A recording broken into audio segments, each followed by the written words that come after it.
should have not started warming up right as I turned on the camera. Oh well, I don't care that I look like a goof.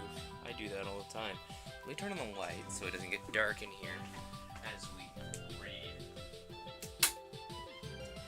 And then we'll start this game. It's called the Mishka effect. And effective time with an effective, not effective verb. Effective time with a novel. We'll see if it shows up. I'm not counting on anything. Mishka effect. Nope. So we're still playing games and demos. Alright, I'll open up chat and then we can get started. Let's open the preferences first. Music volume, very rarely is it ever at full, so that'll do. We'll find out, I guess. Let's start. I don't remember the synopsis of this one, but I'm assuming it has something to do with time, given the theming. I came here because of the explosion, and I stayed because of the shack that had never been here before. The Mishka effect.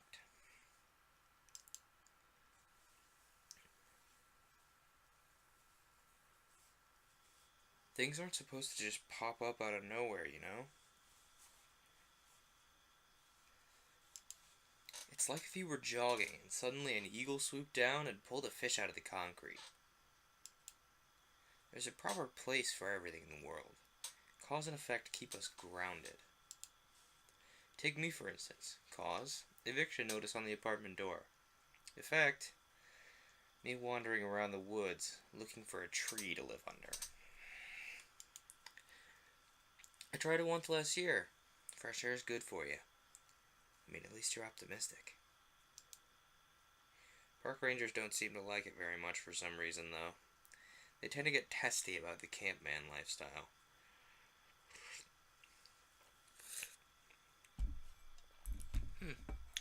Still not bad. I'm a big fan of this purple tea. I need to find more of it because the small amount I have, well, it's better than nothing. I just need to find more of it. You know, it's good. Hello? Is anyone in there? We can knock on the door or try the lock. Let's knock on the door first. I pound my fist on the door. I can't hear anything coming from inside the shack. Maybe it was supposed to be a storage shed, not a man and all of his stuff shed. Ooh. That didn't sound like an it sounded more like a Maybe if you just put an H at the beginning of that, that'd fit. I don't know. I was checking its corners for wheels when I heard a telltale that could only mean one thing. Somebody was playing zombie. Well, I'm by no means a zombie aficionado or expert in their gory lore. I knew an imitator when I heard one. I said the first thing that sprung to mind when I turned around to see the wannabe zombie. Hey? The word came out. Hey? The word came out all choked and high-pitched, the way a mouse might sound before a cat. I wanted to say nice costume, but I wound up jamming all the words together. I waved to make sure he understood that I was going now. No need to reenact any horror movies with me. His eyes were shining beneath all the red. They were flashing with anger and rage and unbridled fury just waiting to come out. I knew it. I thought it was a snore. It kind of sounds very snore-like, Ace.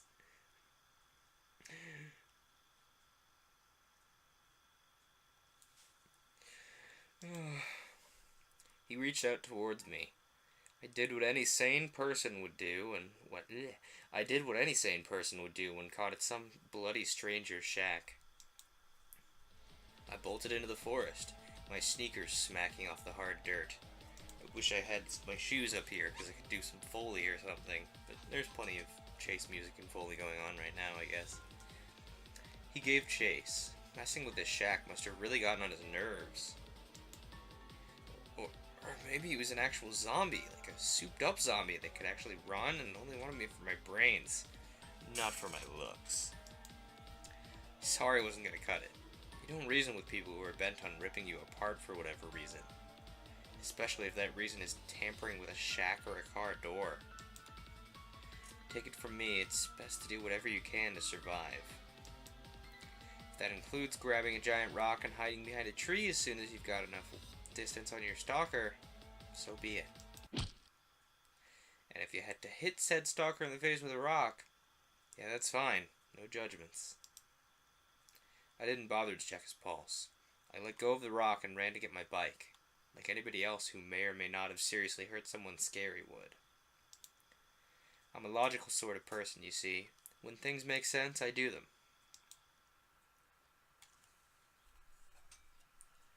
It's Thursday. And Thursday means mail.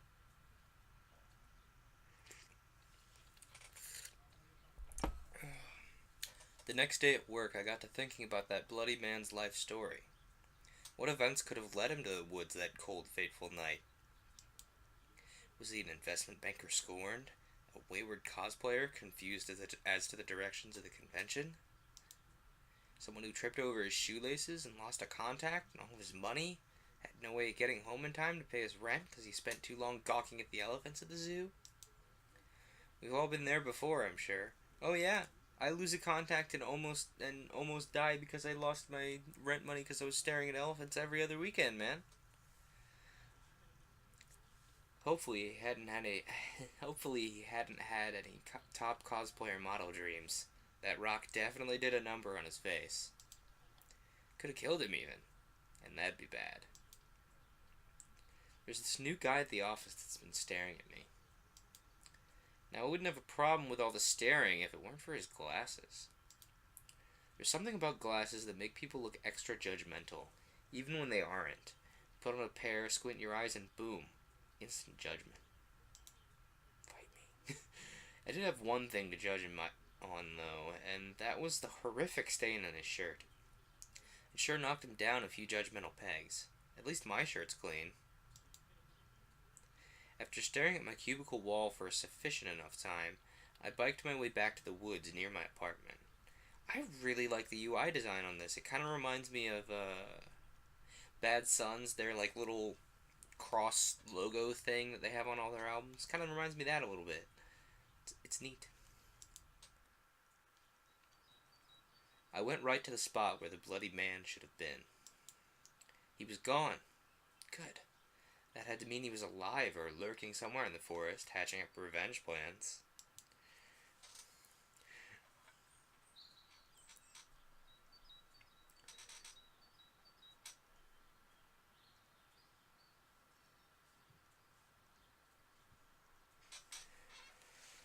As long as he was still breathing, I could kind of deal with that. I mean, it's better than having killed him. I went back to the shack, and the lock was gone.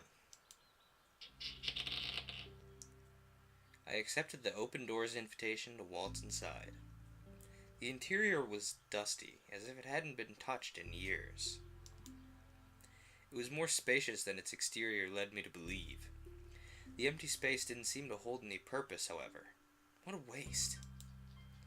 All that it had inside was a chair and a chalkboard sign with the words, "There can only be one." No treasure, no gold, no bed to sleep on for people who were due to lose their apartments very soon. The bloody man probably walked out to get something to eat. There had to be a reason why the place was left unlocked. And food seemed as good a reason as any. I've been waylaid by hunger many a time.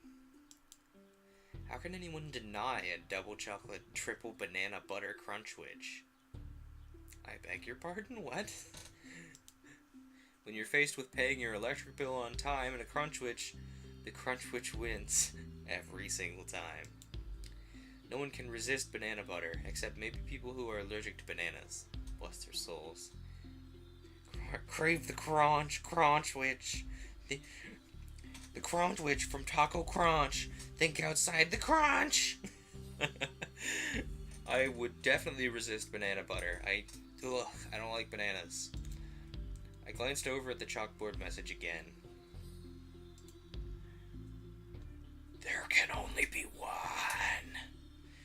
could be a hooligan and erase it, or we could be nice and leave it alone. It looks a little demonic for my taste, so I kind of want to erase it, but I want to know what Ace and potentially other people in the chat have to say.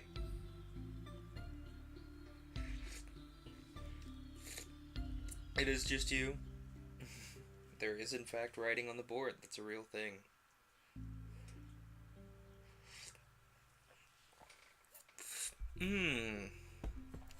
That's still a little warm. Leave it, it's just a cryptid trying to be friends. I was gonna leave it alone because I thought it was like... I thought it was something trying to communicate as well, so... let's leave it alone. I left it alone. No need to be a hooligan. I needed to give him my apology firsthand. I plopped down into the lone chair to wait for the man's return.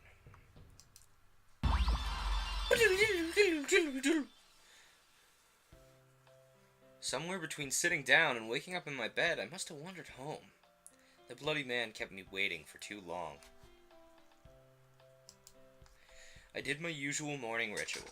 Rubbed the sleep out my eyes, took a shower, brushed my teeth in the side-to-side motion, swished my mouthwash in a circular motion, and got dressed with a vertical motion. Lots of directional motion here. There was an eviction notice slid under my door, a reminder of my impending doom, perhaps. I ignored it and rushed off to work. I hit the office kitchen first thing in the morning and made myself a drink. I didn't bother saying hello to anyone. I wasn't up for doing any detective work before my morning drink anyway. Unless I'm concentrating, everyone tends to look the same to me. Everyone's too generic. The office environment's the worst because everyone tends to dress and wear their hair the same way. Part to the left or part to the right. The rules are bent for me since I have one of the most important jobs in the office. I handle the inner and outer office correspondence.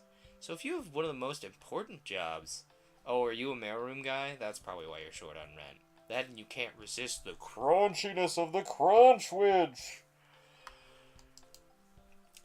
As a thank you, my bosses let me get away with being as casual as I want. Now back to that drink choice. Coffee, chocolate milk, or strawberry milk? Well, I'm not gonna pick coffee, obviously. I'm drinking tea for a reason. Tempted to pick chocolate milk because it's high tier, but also so is strawberry milk. Apparently chocolate milk, like I learned this on my own and then apparently they did a study at some point. Chocolate milk actually works better than Gatorade and like other assorted sports drinks to have after like a workout or something. I learned that after many hard day after a long cross country run. So, you know. Oh, I'm assuming that what is about me saying strawberry milk is high tier. But anyway, yeah, they did a study. It exists. It exists. If you have actual chocolate milk, it's as good, if not better, for you than Gatorade. I mean, water's obviously the most optimal solution, but chocolate milk is apparently really good for you. And it made me sad because I couldn't like drink any milk in high school because I was busy chasing that All-State dream, and you can't drink a lot of milk when you gotta sing a bunch, you know. I mean, you can if you don't care about having stuff on your throat, but I cared, so I didn't drink that much milk. Anyway, we're gonna pick chocolate milk because it's high tier. Cold like milk, yet with its own sugary twist. Chocolate milk's the drink of champions. Unfortunately, the kitchen was lacking in proper crunchwich making supplies. No! The crunchwich has been destroyed! I'd have to buy some ingredients after I was finished stacking the mail. The new guy at work approached me, leery expression and all. I've taken to calling him Mr. Coworker, since he's both a Mr. and a coworker. I should have called him a job thief, since I was sure he was trying to move in on my mail clerk position. You think so? Look at that outfit of his, a collared shirt and a freaking tie. So dressed up for delivering papers. Having two of us was unnecessary. One of us shouldn't have existed. Even so, I tried my best to greet my would-be rival politely. Oh, I raised my drink to give him a good morning toast, and wound up maybe sorta kinda accidentally spilling it on him. He got all rude and grumbly and acted like I stabbed him with a fork or something. Look, a stain on this shirt is the least of his problems. The guy's got old-fashioned glasses, and all those band-aids on his face make him look like a teenager who's still learning how to shave. Oh yeah, definitely glad it's not hot coffee. That's just sad. No, that's more than sad. Hey, wait a moment. I glanced at the calendar on the wall, blocking out Mr. Coworker's whinings. Get over it, man. Tuesday, Wednesday, and Thursday weren't scratched out when they should have been. Today's Monday? I took Mr. Coworker's confused gasp to mean that it was. I rushed away from him and into my cubicle to stare at my screen in contemplation. When an adequate amount of time passed, I pedaled my way back to my apartment. A car drove way too close to me, nearly cutting me off. The nerve of that jerk. As soon as I was in my kitchen, bedroom, living room, I thought about all the things that I could change. It's not often you get a second shot at things, so I figured I might as well run with this weird occurrence. Just immediately you're just accepting it, you're not like having an existential crisis where it's like, what is the nature of time? I have fallen backwards in time. It is Monday rather than the day that I thought it was. No, you're just gonna run with it? I mean, to be fair, I would probably run with it myself, but still. I'm not the type to question golden opportunities like this one. I'd be like staring into the face of Santa Claus. When you start to see the nylon fibers of his beard and the beads of sweat rolling down his forehead, all the magic fades away. He goes from being jolly old Saint Nick to Mall Santa 4890, call sign Richard Hatfield, your next door neighbor. Let me tell you, that brings a whole different angle to that I Saw Mommy Kissing Santa Claus song, especially if you're a kid who bore witness to such an event. Traumatizing. I'm not gonna look this Santa in the face. It's Monday. I'm gonna accept that. Tomorrow I'm supposed to meet with Veronica Blast. We had a bit of falling out the first time around. I gave her a call and arranged for us to meet after work to talk about my eviction notice. It's Tuesday. Although Veronica isn't the warmest and most welcomingest person I know, she was looking particularly cross today. Her boots stomped on the ground like it was part of a stamp kit. That was a bit of a weird word choice, but I dig it. Is something wrong? Would you stop it with the weird calls already? They're not funny. I only called you yesterday. Maybe I've been butt dialing you. How can you say but at a serious time like this? I know what your eviction notice means. You were late on your payments yet again. What's your plan here? What are you gonna do about this? I'll probably move in with my cousin Nico. You set his laptop on fire. It's not my fault he left it on the stove. I'm not bailing you out either. It's because of your gerbil, isn't it? The gerbil's not the issue. It's you doing this sort of thing over and over again. You never change. Take responsibility for once in your life. Hey, I told you I'd buy a new gerbil. You want to talk about the gerbil so badly? Fine.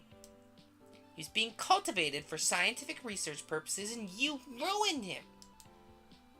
How was I supposed to know he was allergic to carrots? The pamphlet I told you to read the gerbil's dossier. He was the main subject of my long-term case study, and you had to go and give him a carrot. You sent me back by miles with your carelessness. Well, what can I say to convince her that I'm actually responsible? I can handle this on my own. Or, I mean, I can live in the woods. I don't want to say I can handle this on my own because it'll clearly tick her off. But I feel like saying I can live in the woods would also make her mad because it's like, you can't make jokes at this time. Ew. But we're gonna say I can live in the woods because we were seriously considering it at the beginning of the game. So Veronica's expression was somewhere along the gradient of frustration and disbelief. No, Mishka, you can't. You know what kind of person you are? You're a boring person who plays everything safe while pretending like you're someone interesting. You've got no passion or fire or anything. You need to wake up and get some adventure in your life. Adventure? I have so much adventure in my life, I'm oozing adventure. You don't know adventure when you see it. I'm gonna let you in on a fact you've been ignoring for a long time. This world doesn't revolve around you and your delusions of grandeur. I see things exactly as they are. There's no delusions here. My mind's brimming with adventure at every moment. You can't tell because it's too much for you to handle. Sure, Mishka, sure. You're not gonna believe me no matter what I say. Nope. Alright then. I gave up on reasoning with her. This conversation had gone as badly as the fast time I'd had it. Probably supposed to say the last time I had it. Whoops, picked the wrong answer. I shuffled my way back home, not even bothering to lift up my feet. Kinda hard to do when you've suddenly been burdened with a ton of muckety muck all over again. Veronica still hates my guts. I was as irresponsible and adventureless as ever.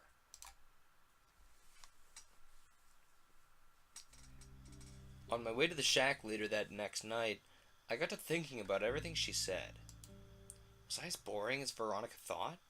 I considered myself to be dynamic, dazzling, a star in the making. Sure, I've got some static things about me. I got my morning routine and my job where I sit and stare at things all day. Doesn't everybody, though? I'm friends with the ecosystem. I'm a biker, not a driver. That has to count for some kind of adventure, right? Or maybe Veronica's right. Maybe I do need to do something to get myself in order. I could show her what an adventurous spirit I am. I pedaled faster on my trusty steed, racing down the path. I was beginning to get a strange sense of familiarity with these woods, probably from biking there so often. Guess it's not much of an adventure. Ah! I flip right over my handlebars, my bike going one way and my body going another. Something had been in the path that shouldn't have been there. A freaking something that made my head spin and my face sting and... jeez. Just jeez. I squeezed my eyes shut to let the waves of pain wash over me. Once I felt ready, I gathered myself and went to look at what I'd run over. Veronica Blast. No big deal. No big deal! We just ran over Veronica! Wait a second, Veronica? I reached out to check her pulse.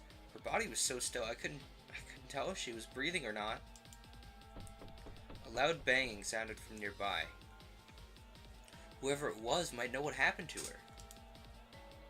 I tried calling out to the stranger, lurching my own way towards him.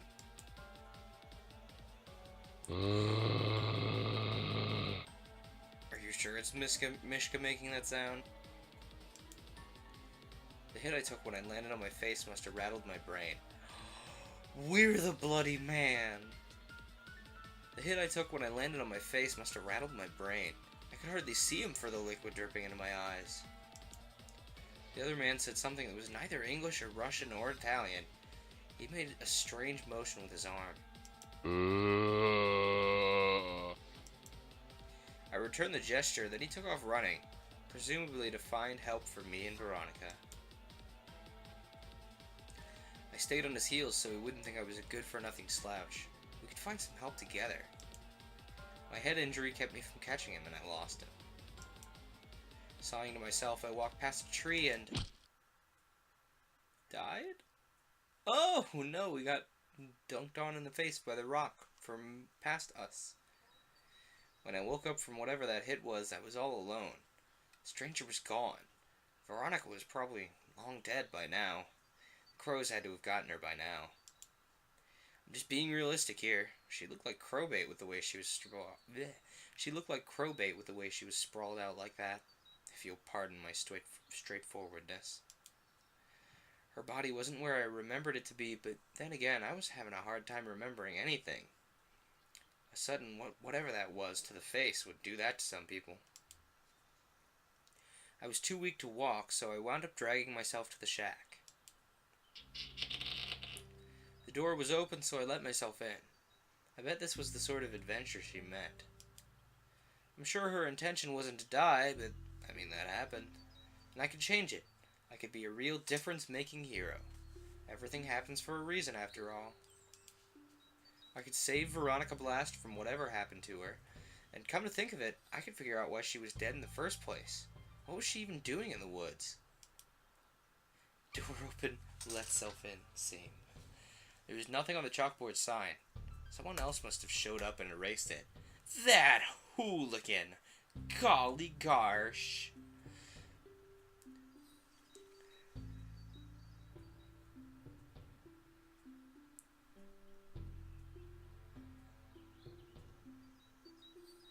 Sorry, I need to type something.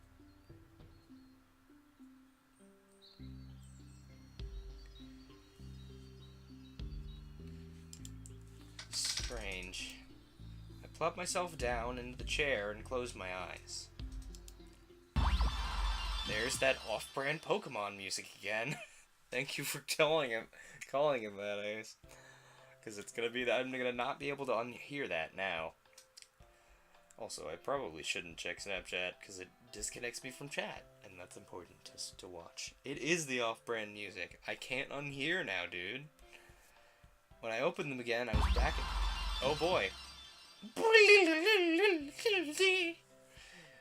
When I was... Oh, yeah, sorry. I needed to go back because I misread this, and then it played the off-brand music again. When I opened them again, I was back in my apartment, this time on a Sunday. In order to solve this mystery, I had to be extremely observant of everything that's about to happen this week. And when I say extremely, I mean to a level of extreme that would make even Evel Knievel jealous. Evel Knievel's stunts were the embodiment of extreme, you know? I'm talking about twice that level when it comes to observing. Yeah.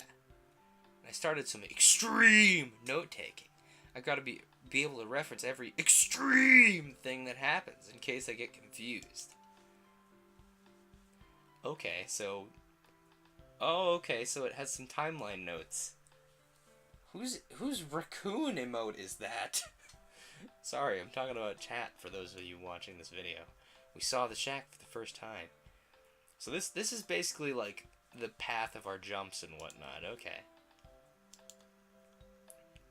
I put band-aids all over my face to keep my wounds closed. I cut my amazing hair into an okay enough style, and I put on some glasses I wore to one of Veronica's costume parties a while ago. I even put on a nice shirt and tie. This was all part of my elaborate disguise. See? You can't observe extremely if you're not wearing something foolproof. I'd never go to work in a tie, are you nuts? Besides, I couldn't have the other me recognize me and promote everything. I needed to watch him from the shadows. I even got myself a job at their workplace as their brand new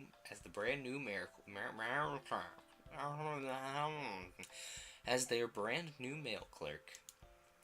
I put in my online application. I checked out within minutes. They seem to be hungry for mailmen. Not sure why, since I do such a great job of shuffling the envelopes around myself, so... I left my apartment, got myself a hotel room for the week, and prepared myself for the Monday to come. It's now Monday. Much to my surprise, everyone was friendly to me that morning. They were welcoming and smiling every time I dropped off their mail. I preferred making them wait longer. They should be hungry for it. But delivering the mail on time was part of my ultimate disguise. Their niceness had to have been because of the haircut. That had to be it. To make sure my disguise worked, I went to the kitchen to introduce myself to my other self. Wow. Cute. Instead of having a nice conversation about the weather with me, he splashed a drink all over my shirt. Chocolate milk made me flinch from how cold it was. It looked so terrible and untidy and wrong for my disguise. The other me didn't look like he cared about that at all. There was something wrong with him. All he was doing was staring up at the wall. Today's Monday? I think he took my strangled, confused gasp to mean yes. He scurried off. I left to clean myself off in the bathroom the best that I could. The jerk ruined my shirt. I kept my distance from him when I biked home. Then I saw a yellow BMW Z4 nearly run him over. From where I was biking, I could tell it hadn't been an accident. Someone was trying to knock the other Mishka off his path. Tailing the car could give me a clue. I booked it as fast as I could on my bike, but my legs were only so strong. There was a car by the side of the road with a sign that said, "For you." I glanced from left to right. There weren't any other U's in sight, and the keys were already in the ignition. The keys were nice, but totally unnecessary. Someone who isn't me was a carjacker growing up. New auto technologies killed that career path for that person, so he had to become a cubicle wall starer and eco-fiend. His car was old school enough that someone who wasn't me wouldn't have any issue taking it. Not to toot his horn. Anyway, I digress. Oh, that took me a minute. I was like, what are you on about? No, he's like, someone that wasn't me used to be good at carjacking. Not me at all. Yeah, this is some really upbeat music. I shoved my bike into the back seat and drove off to find that yellow sports car. I followed the road like I was on autopilot. I caught up to the yellow Beamer and within minutes. Can't speak English today. Within minutes.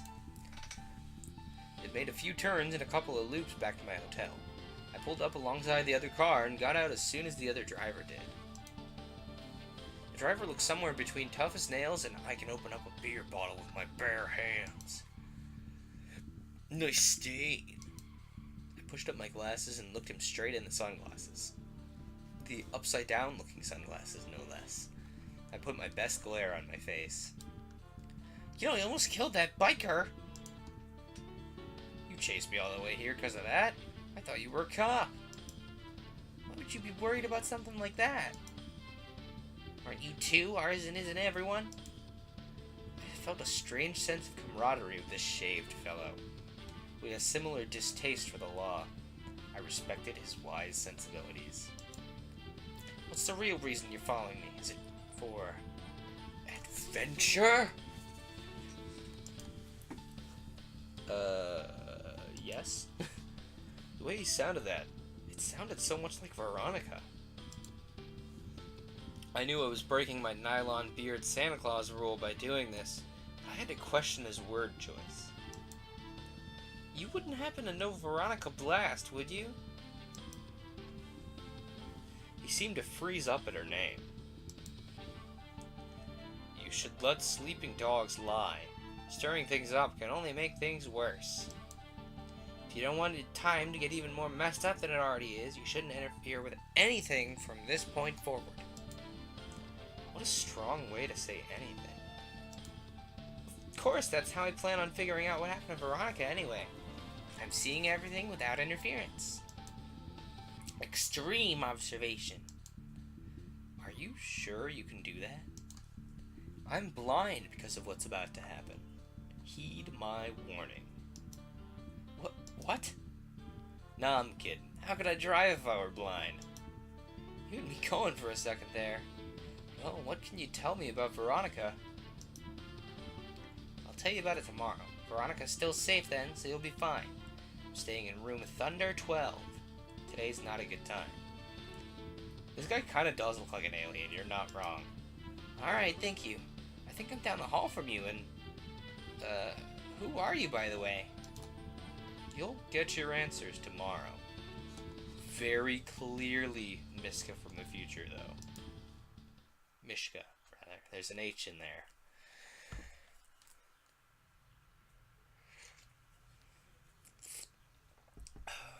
I kept calling Veronica throughout the day to double check that she was alive. I didn't want to interfere with anything, so I kept silent. No weird throat breathing, nothing creepy, just silence.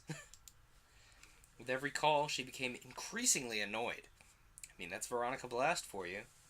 At work, I made sure to keep a careful eye on other Mishka. I followed him to his meeting with Veronica and watched them from the bushes. Okay. I can live in the woods. No, Mishka, you can't. You know what kind of person you are? You're a boring person who plays everything safe while pretending like you're someone interesting. You've got no passion or fire or anything. You need to wake up and get some adventure in your life. Adventure? I have so much adventure in my life. I'm oozing adventure. You don't know adventure when you see it. I'm gonna let you in on a fact you've been ignoring for a long time. This world doesn't revolve around you and your delusions of grandeur. I see things exactly as they are. There's no delusions here. My mind's brimming with adventure at every moment. You just can't tell because it's too much for you to handle. Oh yes, Veronica is very, very pointy. Maximum pointy. Sure, Mishka, sure. You're not gonna believe me no matter what I say. Nope. Alright then. He did his sad sack shuffle out of the picture. As soon as he was gone, Veronica took out her cell phone. She talked directly into the receiver, making it hard for me to catch what she was saying. Something about someone named Emma? Have you forgotten about Emma? Something like that. Confront Veronica! I know we're not supposed to change anything, but our act of changing things probably is what causes this, and I want to make sure it happens. Confront Veronica. I bounce out of my hiding place and march right up to her.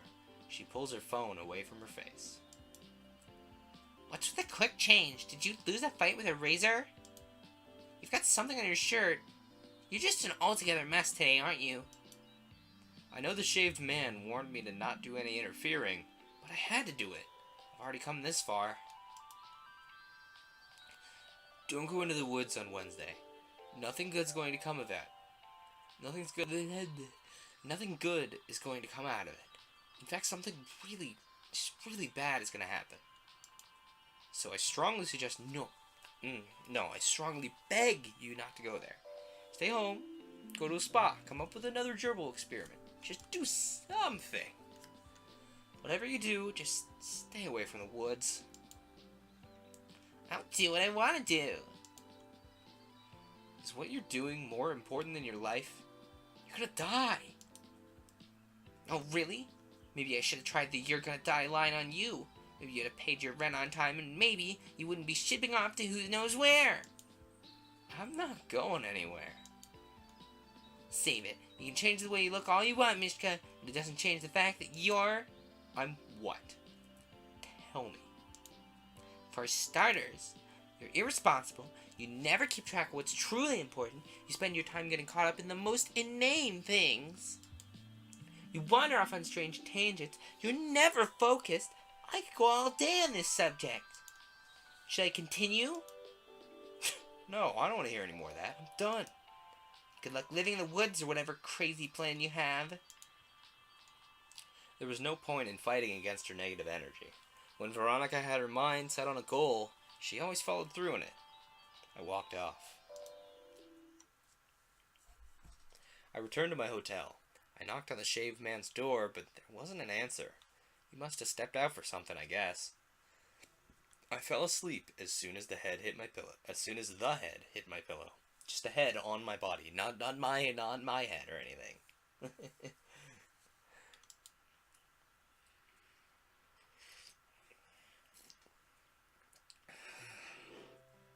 There wasn't an answer from the shaved man's door in the morning either. I asked for hotel security's help in the humblest ways possible. A $20 bill, but they weren't buying it. My money must have been bad. I walked the other Mishka. Just walked him. Just held him by the shoulder, walked him along. You know. I watched the other Mishka at work. That blockhead had no idea what he was in for. That night, I drove my car to the woods to find out who the very important stranger meeting Veronica was. Whoever it was had to hold all the answers to everything. In fact, whoever it was probably had something to do with her body being in the woods in the first place. That person was the last one to see her alive. I got out of my car and crouched down low, making my way through the bushes to spy on her and the man she was talking to. He was the shaved man. I couldn't believe it. He tricked me. I bet he wasn't even staying at the hotel in the first place. It was all part of his clever ruse. I reached for where I would have kept my gun, if I'd have been the sort to keep one. But my hand swept through air. How unfortunate. Guns always get the point across the best. Not that I know from experience or anything. I'm no gunslinger. Words would have to do in the gun's place. I was ready to confront the shaved man when strong arms grabbed me from behind. Before I could get my bearings, they moved my neck and put me in a chokehold. Everything went dark within seconds. When I woke up, I saw the other Mishka running in the woods. The frantic speed at which he was going hinted that he might have been running after hitting the bloody man. I mean, he ran in a way quite similar to how I'd run in such a situation. It didn't take long for me to come across Veronica's body. It looked like she'd been hit in the head. The shaved man was nowhere to be found. I did find someone else lying in the woods, though. The bloody man looked a lot more peaceful while he slept. I needed to give him some more information to go on. I knew that it was risky tampering with things this way. Then again, I learned those rules from the shaved man. He totally discredited himself when he did whatever he did to Veronica. Murder? Let's look at the notes. Okay, nice. I took a crumpled scrap of paper out of my pocket. You never know when you'll need one, and it never hurts to prepare. My pen was running out of ink, so I had to choose my words carefully. These words were going to hopefully help the bloody man become my ally in this fight against the shaved man.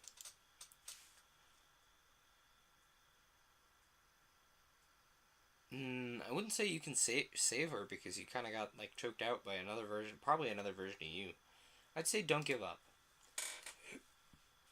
I also scribbled an L-shaped gun to hint that he needed to get himself a weapon.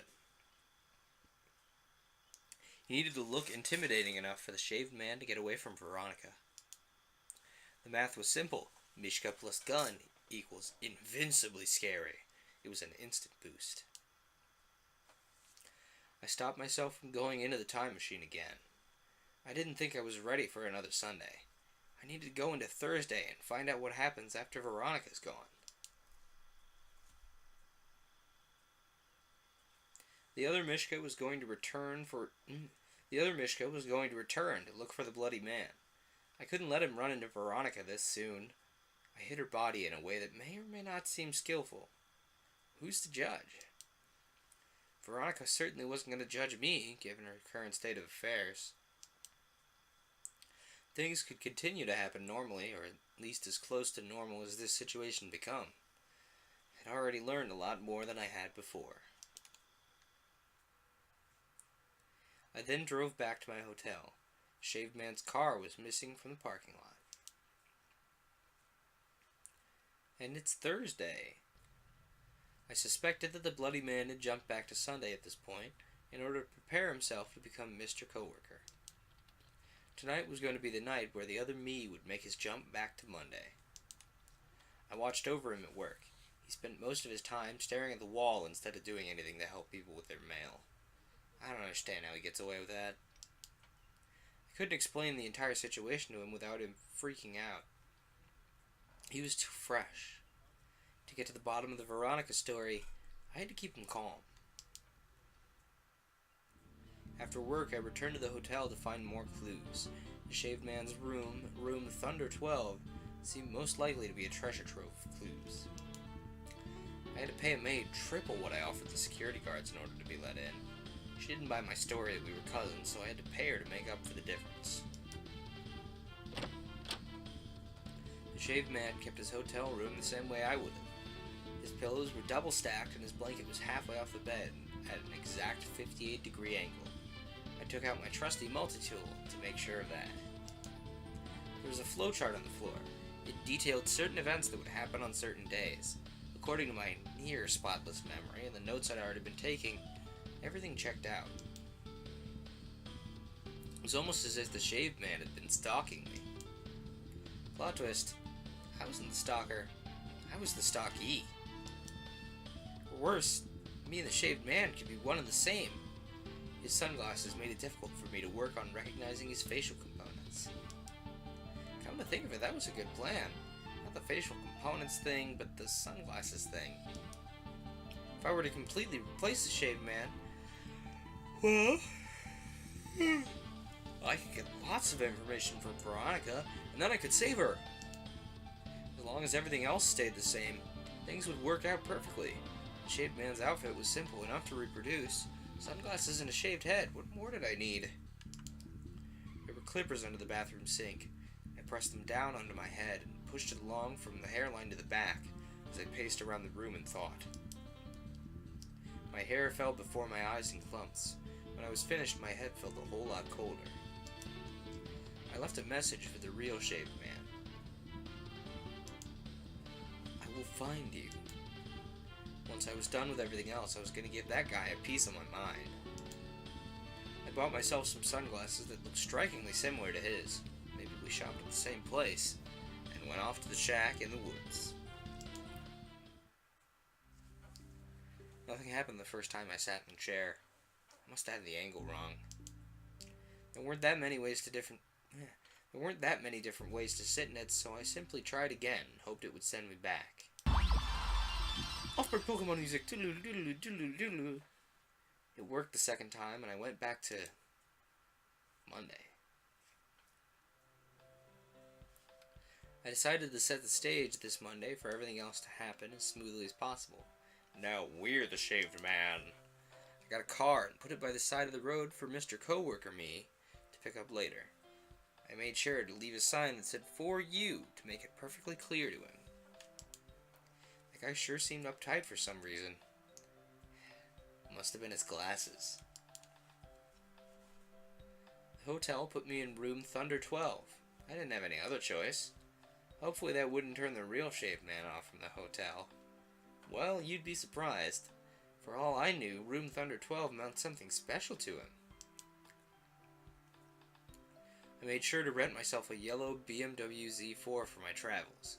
If I was going to look this cool on the outside, I needed a vehicle that would put me over the top. Rear-wheel drive, black leather interior, ample legroom despite being a roadster.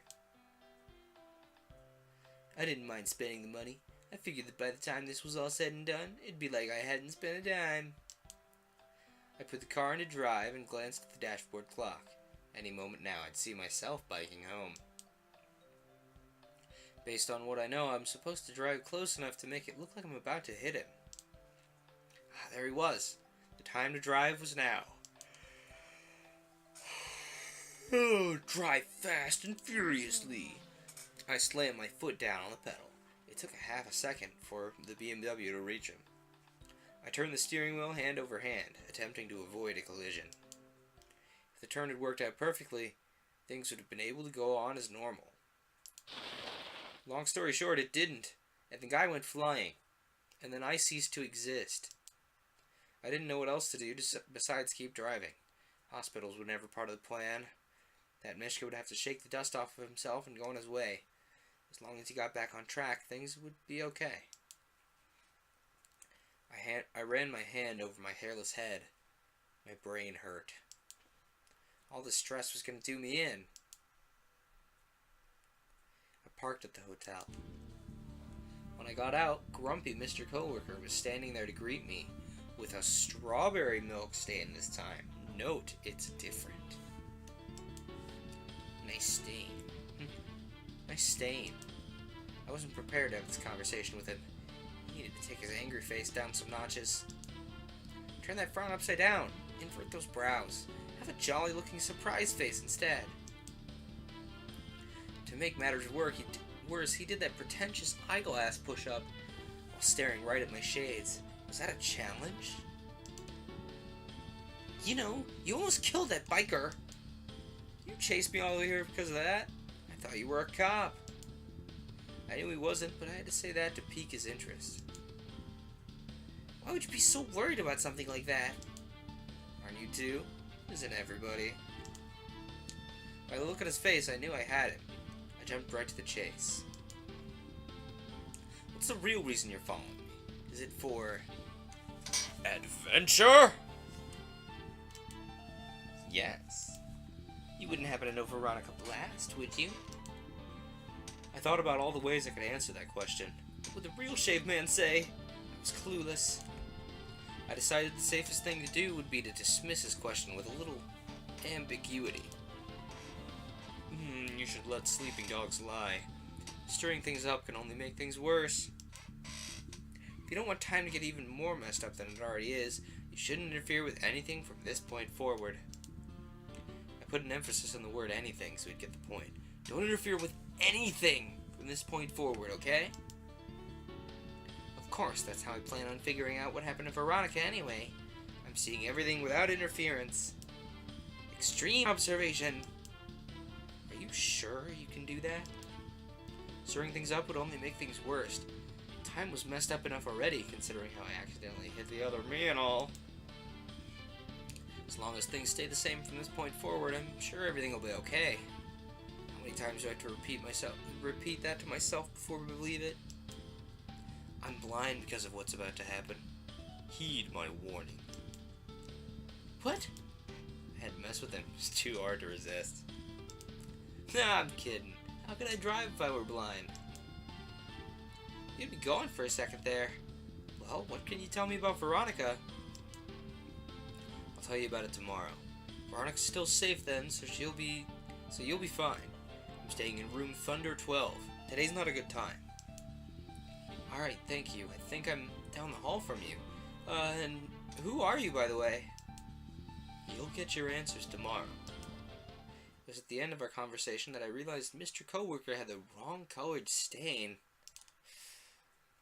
I rushed up to my room to set up a flowchart for myself so I'd double-check my notes I'd started. I had to keep track of everything that happened so far. With notes and flowchart in hand, there's no way I can go wrong. Right now, Mr. Coworker was in his hotel room. Tomorrow, he was going to call Veronica, stalk Mishka. Okay, let's call him Mishka plain for simplicity's sake. And then burst out of hiding to confront her. After that, the coworker me was going to try to get back in touch with the Shave Man, who I'm pretending to be at the moment. It's best to avoid him altogether, since I don't have any answers. I don't want to throw him off his path with something completely wrong. Mishka Plain would go on to say the wrong thing to Veronica. The bloody man doesn't appear until Wednesday. That meant there were 4 characters I was aware of, plus the unknown person that strangles Mr. Coworker on Wednesday. If that was another me, then why would he strangle Mr. Coworker? There had to be a reason. I finally gave in to my headache and got some sleep. I needed all the rest I could get.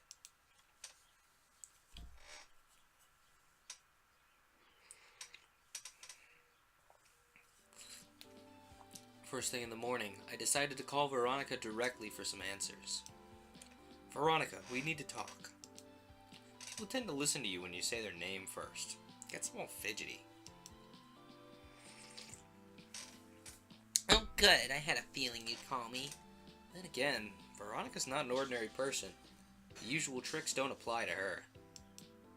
I was getting tired of the other you. You should think about rectifying his prank calls when you go through the next loop. Record scratch wasn't nearly enough. This was earthquake, knock you off your feet worthy. Next loop? What are you on about? How do you know about that? Because that's my machine you've been using, you dolt. And now you've made a huge mess of things.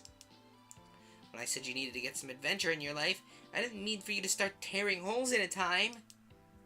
You're playing a joke on me, right? Please tell me you're kidding. Do I ever joke? Yeah. Actually, no. Have you forgotten about Emma? Who's Emma? Whatever, it doesn't matter. If it's really your machine thing, then you have to know that you're going to die tomorrow. You can't be anywhere near the woods. Are you listening? Not a machine thing, it's a machine time. Time machine. Meet me by it. Things will be clearer next time we meet. Goodbye. The line cut off. There was a lot of things I liked about Veronica, but her attitude definitely wasn't one of them. I drove myself to the forest to check for the time machine. It wasn't there. My guess was that it hadn't arrived yet. It only comes into existence on the first day this whole thing started, which I think was a Wednesday. There had to be some type of boom with it. Without that sound, nothing would have happened. I never would have gone off to investigate it. I closed my eyes to mull over everything. Mulling is best done with eyes closed. It's now Wednesday. Somehow I over-mulled myself into Wednesday. I literally fell asleep at the wheel of my car. I don't know if the boom sound happened or not. I may have completely missed it. I had to wait to meet up with Veronica. She must have had more involvement in all of this than I first thought.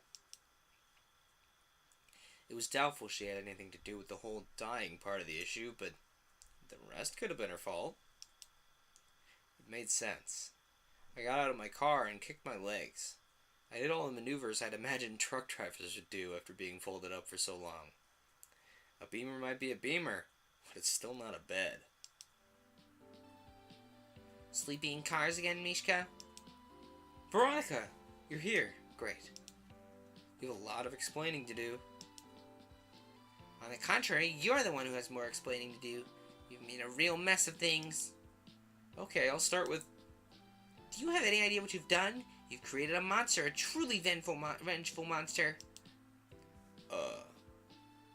Sorry? I think it was a Wednesday when I first... This is just like what happened with Emma. You unravel time, and soon enough you'll be splitting hairs. Things were so smooth up until this point. Well, if you think about it, it's the eviction notice's fault. I wouldn't have been in the woods in the first place if it hadn't been for that. Mishka, pay attention! Everything's falling apart because you're so adamant about solving everything. Don't you get it? Not really. You keep bringing up this Emma person. Who's she? What happened to her that was so bad? If you're asking me that, then you're too late. You have to save yourself from yourself now. Don't give up. How far are you willing to go? Bang. I admit it. My first response was to duck down with my arms over my head. I didn't leap in front of Veronica like I should have. You try thinking clearly when bang! Bang! Shots are ringing out all over the place. As soon as I got to my senses, I grabbed Veronica's hand and started running us both away from where the gunshots were coming from. $5, it's another me shooting at us. The bumpy, woodsy terrain causes my sunglasses to come off my face. I glanced over my shoulder to look for the gunman. That terrain I was just complaining about robbed me of my footing next. Veronica yelped and tumbled out of my grasp. Her fall would have been softer if it wasn't for the rock that volunteered to be her pillow. Oh! I was just about to pick her up and carry her to safety when all those bang! Bang! Bullet noises came back. I scrambled to the ground.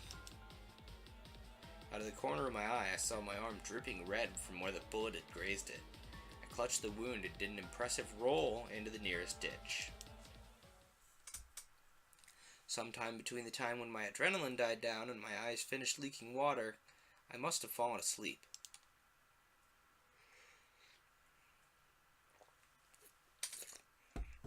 It's Thursday. Let's rewind what just happened.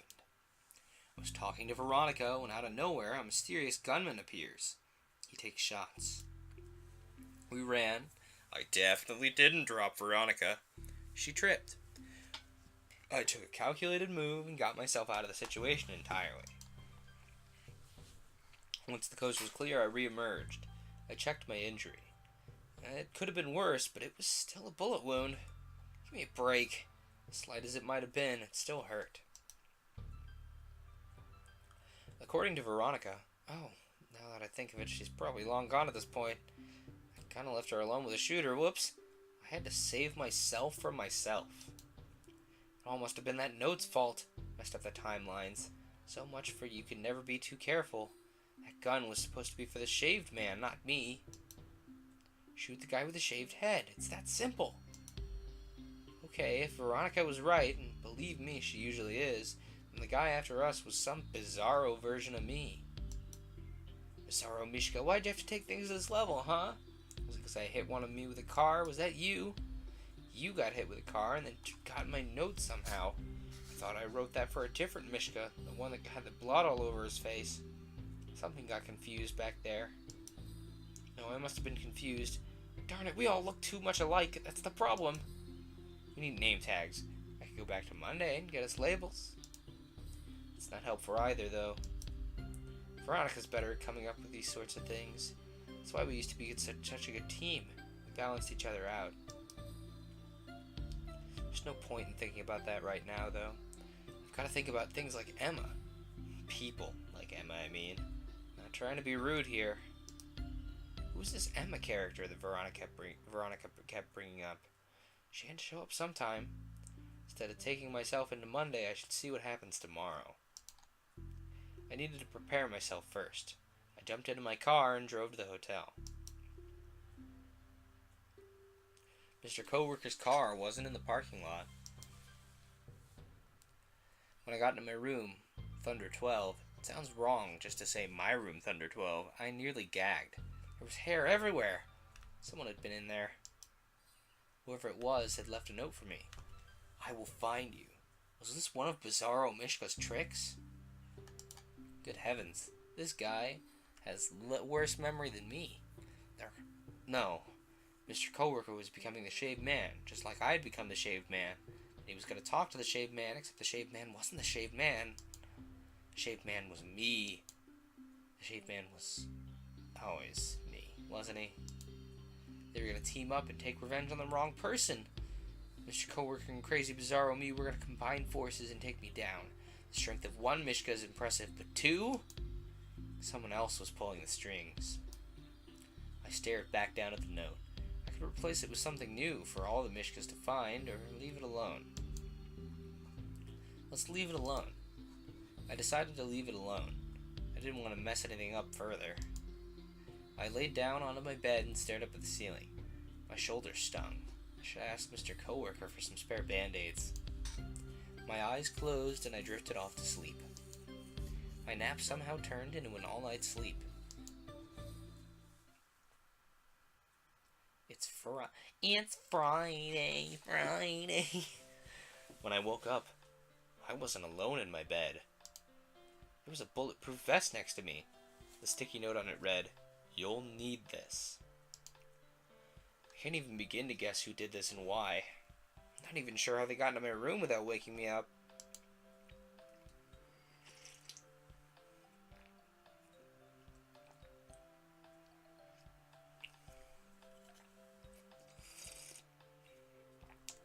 Everything had a reason, but whatever those reasons were, they weren't reaching my mind yet.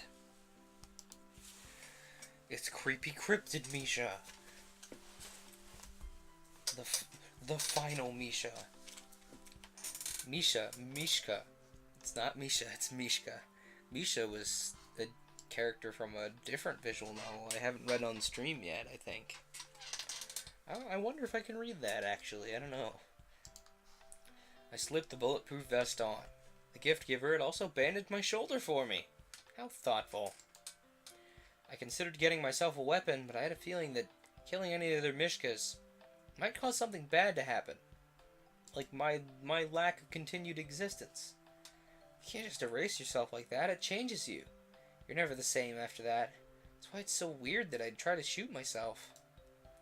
Wouldn't that cause time to collapse in on itself? That was another question that Veronica would be better off answering, among a bajillion and 5 already on the list. I briefly remembered that Mr. Coworker had dragged Veronica's body somewhere. He'd been responsible enough to do that, at least. Maybe she was up and walking around the woods. walking around the woods or still lying in the grass somewhere. Let's look at our notes. Yep. Realize Shooter is a fake guy. Yeah. But I get it. I know what's going on. I got in my BMW and zoomed my way to the woods. I felt like I was betraying all my fellow friends of the ecosystem, but hey, desperate times, desperate measures. And as they say, have wheels will drive. I parked it somewhere safe and started my search for Veronica on foot. Mr. Coworker dragged her someplace. Wherever that place was, it wasn't anywhere near where I remembered. I scratched my hairless head. Did somebody else come and carry her away? Why? I checked the time machine shack. The door was shut and locked. I made a fist and banged on the door. I heard an attention, here, please, ahem, behind me. I turned around to see a woman. She must have been one of those volunteer park rangers that was always going around checking for trouble where there wasn't any. Actually, I think I'd seen her on a trail before. Are you the owner of this shack? No, it belongs to a friend of mine. She misplaced her keys. Lost them someplace in the woods. I've been trying to find them for her. Have you seen him anywhere? I wouldn't know. My sunglasses make it hard for me to see. Are you sure those keys are all that's been lost? Many things go missing here. She's very pointy. She has a very pointy chin. Perhaps she's Veronica as well. They said they disappear and reappear somewhere else. What's lost is often found by someone else. You just have to hope that the wrong people aren't looking for you. For me? Mm-hmm. I feel like you're alluding to something, but I don't know what. Is that a line from a movie or something? Never mind. Can I just give you my contact details in case you find the keys? I need to get into the shack for her. It's important. Why can't she do it herself? It doesn't make any sense that you'd be searching for them on your own. She's not here anymore. What do you mean by that? She moved. Told me to get her keys, get into her shack, and get everything out of there. I'm supposed to mail all her things to her. I'm a mailman, you see. No, I don't see. Sunglasses, remember? How come she didn't take her stuff with her? She got into trouble. Personal trouble. No more questions, please. I find it hard to believe that her family wouldn't handle this. They weren't trustworthy. It's up to me. You're trustworthy? Yeah. Well, lucky for you, I did find some keys. I was waiting for you to remember that I did, but you're a little too slow on the uptake. Whatever happened to your sense of adventure? Wait a second. Veronica? She took off her sunglasses. Do I look like a Veronica to you? I suppose not. But wait, what do you mean by waiting for me to remember that you did? I never said that. You said waiting for you to remember that I did. Did what? Hey. I've been through a lot lately. My week's been a little hectic. So yeah, I'm not sure what you're talking about. I need to go. Wait, what about the keys? No time to give them to you, sorry. You've been in the shack, haven't you? You're involved in this, you know something. I think we've done both of us have done enough damage here. I wasn't even supposed to meet you this early. Gotta go back, I refuse to give up. That proves that you did go into the shack. Of course I did. Why else would you be wearing that vest? Bam. I got hit square in the chest so hard that if it weren't for the park ranger moving behind me to catch me, I would have fallen. There wasn't any time for me to catch my breath before she grabbed my hand and started running. Bang, bang, more gunshots. They flew over our heads. We kept running. That's all we could do. You're gonna make it to Saturday even if it's the last thing I do. The gunman was back. It had to be Bizarro Mishka, wanting to take me down at all costs. What was wrong with him? Give me answers. As soon as we're in the clear, start talking. Fine, you've got explaining to do yourself. Hit the ground. We dove, rolled, and ended up in a ditch thing. The bushes kept us hidden from view. The shots continued for another minute and a half, and then there was total silence. The park ranger pulled my arm. We're leaving? Yes, to the shack. Can I have a minute? I kinda just got shot. No, yeah, sure. Hurts like a hockey puck to the chest, doesn't it? Yeah, well, that's one way to put it. A strange choice in words. Or like falling off your bike and hitting your head on a rock, except the pain's in the middle of your chest. That's a very specific type of pain. It's a relatable simile. Yeah, I guess it is, though. Once I was better rested, we made our way over to Veronica's time machine thingamajig. Scientific term right there, thingamajig. See this lock? I can't pick it. Neither can whoever messed with it. Someone tried to bust it open. They'll be back. Whoever it was really wants to get back to Tuesday. Should we jump to Tuesday then, to find out what they want? I've been to Tuesday already. Nothing good comes out of that day. Last time I went, well... we, actually, got killed. But Tuesday's important. That's the last time I talked to Veronica. You should see Saturday. Wouldn't it be better? Something new? Everyone looks forward to the weekend for a reason. Those reasons don't matter right now. It's not like we've been cooped up in an office sorting mail all week. What happened on Tuesday? Explain the whole being killed part. That sounds actually kind of important. I've already told you, nothing good comes out of Tuesday. Are you feeding me riddles? Because I'm not that hungry. Listen to me. Saturday's a much better day than Tuesday. Don't be stubborn about this. Hey, you're the stubborn one here.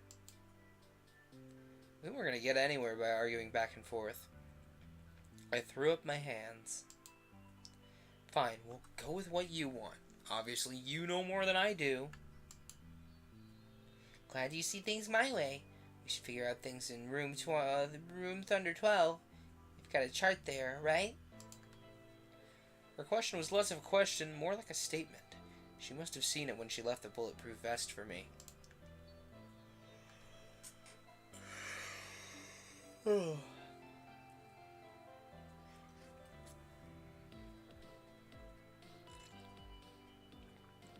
hope one of the things we plan on figuring out is Veronica. Yes, of course. Since I've got the key, no one else can get in the shack while we're gone. I led her to my car. That baby still shined bright through the leaves and dirt smudges that'd gotten on it.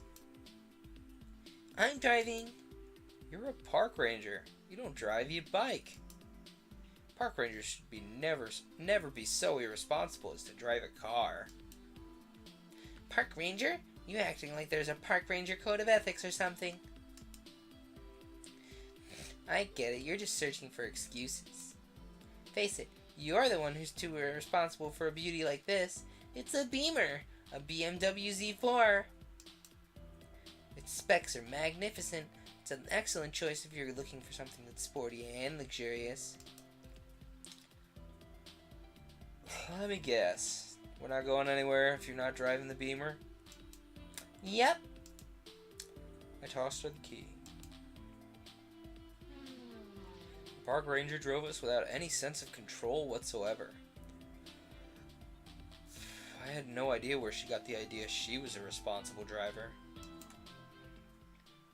Someone must have been lying to her entire life. Who's ringing my phone? I could picture it. Someone sitting her down and saying, "Hey, park ranger, you know those traffic laws about slowing down at red lights and putting on turn signals? Yeah, forget all those. You're way too cool for them. What's a speed bump but a ramp for flying into the air, am I right? Too cool. By the time we got into room Thunder 12, I was about ready to pass out. Did you find him? Uh? The note you left. Did you find the person you wrote it for? Sort of. It's kind of a long story. Honestly, I don't have time to tell you everything from the beginning, and I'd probably get a headache if I even tried to start. Besides, I think you know all about it. You gave me this vest for a reason. Intuition, mostly. Plus a note I found. I don't know who wrote it. Can I see it? It might be my handwriting. I ate it. You... what? You told me to eat it as soon as I was done reading, so I did. The park ranger examined the chart that I made. Her eyes was so focused on it that it seemed like she was looking over it for the first time. How did she miss it when she gave me the vest? I left it on the floor in the open. Anyone could have picked it up. This will make it easier for us to come up with a strategy. Good job on this. Okay, before we do that though, I feel like there's something we gotta get out of the way. Who are you? I'm Emma. I knew she was gonna say that. The text was not up on my screen when I said that. Scratch the record again, please. I'll scratch it one more time for you. I think we need another record scratch. Okay, that's plenty. Oh, and then they do it again. I couldn't believe it. Oh, and I think your chart could use some updating. It was Bizarro that strangled the coworker you. I saw him do it. Emma? You saw Emma? Veronica kept bringing you up. Hold on. What's your connection to Veronica? How do you know her? Well, they look similar. I don't remember. Okay. How were you involved with the time machine? Did you just walk into it out of nowhere, or... I don't know. Really? You don't know? Really, I don't remember anything. Don't play the amnesia card on me. Amnesia? Well, I guess I might have that. I'm not sure. You do know who Veronica is, right? Yes, and I know who you are. You're Mishka. I was this close to solving everything, but she wasn't budging. Nothing was moving forward. Something's not adding up here. You use the machine, you know who Veronica is, and you want to make up a strategy thing to save her. And yet you don't know how you know her, and you don't know anything about the machine either. Please, correct me if I'm wrong here. Tell me I'm way off track. You're not. Well, you are in the sense that this conversation has nothing to do with the grand plan I have planned. She tossed the shack key onto my bed. We're gonna jump to Wednesday from Saturday. The big clue that we're missing is the set-off event for the machine. It appears on a Wednesday. It's not there before then.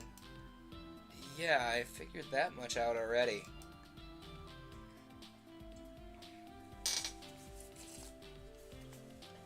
Everything starts with some kind of boom. It's about as far as I got in my planning. Tomorrow we'll jump to Wednesday.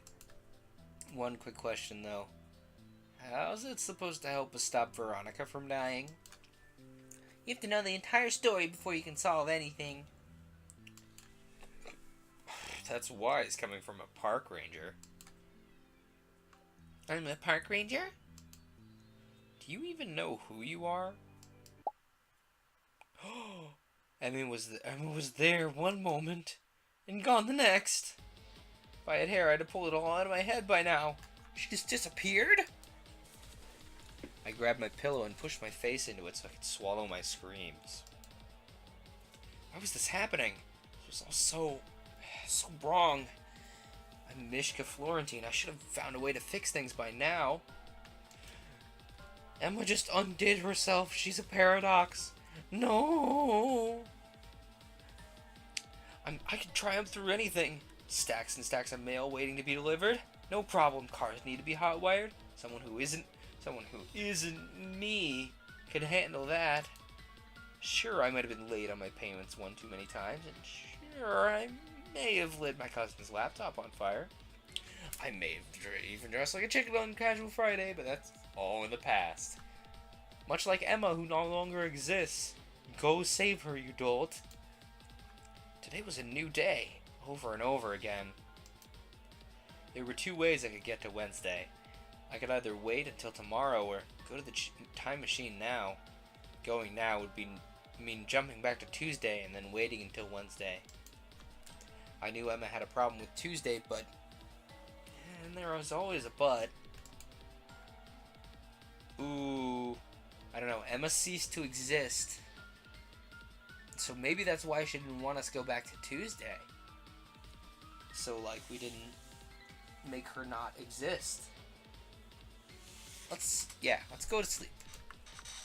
But nothing.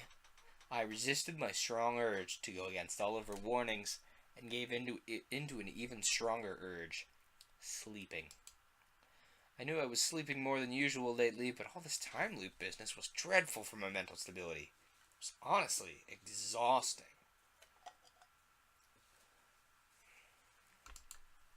A weaker person would have cried into their pillow out of a combination of chest pain and frustration. But not I. My eyes were just refreshing themselves after everything that recently transpired. I covered them with my sleeve in the hopes of drying them faster.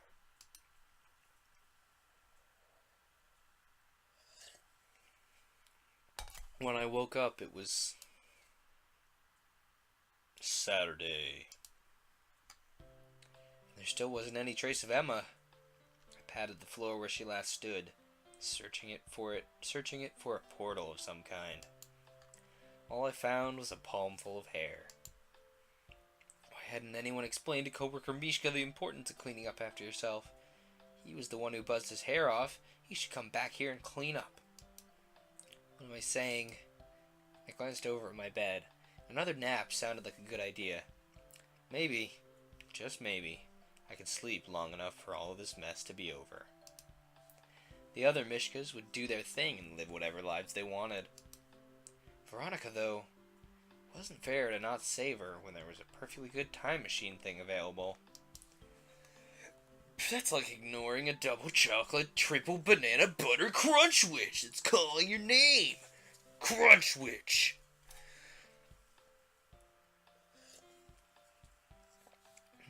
If I ever get enough people to make a partner, we're having a crunch witch emote.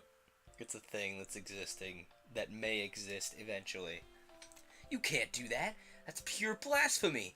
It's an insult for everything that I personally stand for. Eat the crunch witch. Save the Veronica. Think outside the bun. I grabbed the keys that Emma left behind. It was time for me to rescue Veronica from her fate, once and for all. I guess I could just use the time machine if I fail, though. Hey man, don't let silly things like doubt steal your thunder. Rise up, stay strong. Rah, rah, rah! Cheerleader stuff. With all the rah, rah, rah cheerleader stuff, energy I could muster, I drove myself to the time machine.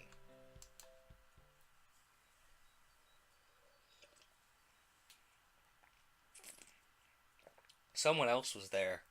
Whoever she was, her coolness factor was pushed up to the max. The heat she was packing only added to it. It wasn't until she stepped toward me that I had enough clues to figure out who she was. Veronica! First off, sweet piece you got in your hand. That's exactly the kind of gun I'd buy. Secondly, I thought you kind of... This piece? She pointed her Glock at me. Not in an I'm gonna shoot you up, good bow world kind of way, but check out the barrel of my gun way. The latter's so much more friendly. It wasn't sweet enough to hit anything yesterday. We could go to a shooting range. I think I saw a Groupon for one the other day. Wait, no. Back up a second. Did you just say it didn't hit anything yesterday? What are you doing? Why do you have that gun? I was trying to fix the time distortion that you caused. Hey. No need to stress the you like that. I don't even know what a time distortion is. Could you lower the gun, please? I'm kind of not getting good vibes off you anymore. My finger's nowhere near the trigger. Still. She brought it down, flicked the safety on, and tucked it behind her back. You're supposed to be dead, like parasites and earthworms in your skull dead. So dead that vultures wouldn't find you attractive. Not that vultures wouldn't when you're alive, I think they would. But dead things are especially attractive to vultures. They're scavengers. Lovely, real lovely, Mishka. Something happened to you on Wednesday. Maybe that crazy Bizarro me did something. You kind of hinted at knowing him, so this shouldn't be news to you. I think he killed you after I pulled a brilliant survival maneuver. See, I had to roll myself into a ditch to hide. My instincts took over. Ooh, and logic too. You love logic, so you're gonna love the sound of this. If I stayed out in the open with you, I wouldn't have been able to use your time machine to save you later. I can tell you're getting angry, though. Would you feel better if I said the word science? Logic isn't good enough for you? Science. Tell me how many times you used my machine and when. I have my hunch, but I want to hear you confirm it. Can we get back to the part where you're kind of dead? I never died, you dropped me. No way, I tripped and you didn't hang on tight enough to my hand. You dropped me and dragged me through the dirt, and I'm sure this bruise on my side has something to do with you. That's probably from when I ran you over with my bike. Mishka! Okay, that sounded wrong. I ran into you. Not over you. It was a tap. You should have seen me. I was the one with the blood everywhere. It's like someone massacred my head. You ever had your head massacred? No? Then you could stop talking. Do I have to remind you that I'm holding a gun? I repeat, tell me how many times you used my machine and when. First time was a Thursday. I went back to Monday. I got tired and needed a place to sit after waiting forever for this guy to show up. I wanted to make sure there were no hard feelings for hitting him in the face with a rock. Funny story, you'll love it when you hear it. The second time was a Wednesday. I had to get back to Sunday. I did it because I was worried, because you kind of died and everything, even though you swear you didn't. Obviously I'm not, or I wouldn't be talking to you. You got the power of science on your side. For all I know, you could be an intergalactic zombie. Good heavens, Mishka is dumb. Stay on task. Where was I? Oh, yeah. Thursday. Yeah, there was a Thursday where I went back to Monday. I haven't made another jump yet, though. If you hadn't been here, I'd have gone for a fourth time. The Thursday to Monday jump, was there an error of some kind? Didn't instantly take me back, if that's what you mean by error. Oh, and then some weird stuff happened after that. Mr. Coworker didn't have the right stain, and there was a teeny tiny accident. My car just happened to run one of me over. No other Mishkas did that before me, though. I mean, if you think about that, that's rather revolutionary of me. Wait, let me clarify. Ran into him. Kind of like how I ran into you with the bike. I mean, he didn't look dead, so I kept driving. Pretty sure he turned into Bizarro Mishka. He did. There's a time distortion. He's a time distortion who told you to get a gun. Why would you do that? I never met the guy before. All I've done is run the heck away from him. You put a note in his pocket. This is his gun. I wrote that note for the bloody man. I definitely remember putting it into his pocket. I put all my clues together as fast as I could. I figured my assumption was safe enough to make. Bizarro Mishka shouldn't have been there. And here I thought it was Veronica as Bizarro Mishka, but it is actually a time aberration. My prospagnosia. I beg your pardon? Prosopagnosia. Prosopagnosia must have tripped me up. Sorry. Could you Google that? What the heck is prosopagnosia? Is it forgetfulness? I get the sense it has something to do with forgetfulness. Please Google that. I need to know, but I can't Google it myself because then I won't be able to look at chat. That's not something you should ever apologize to me for.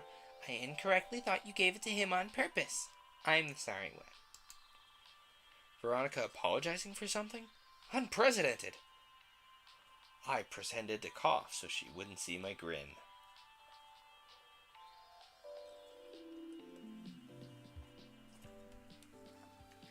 Also, this tea doesn't look very purple, but I promise it is actually purple. I wish you guys could have.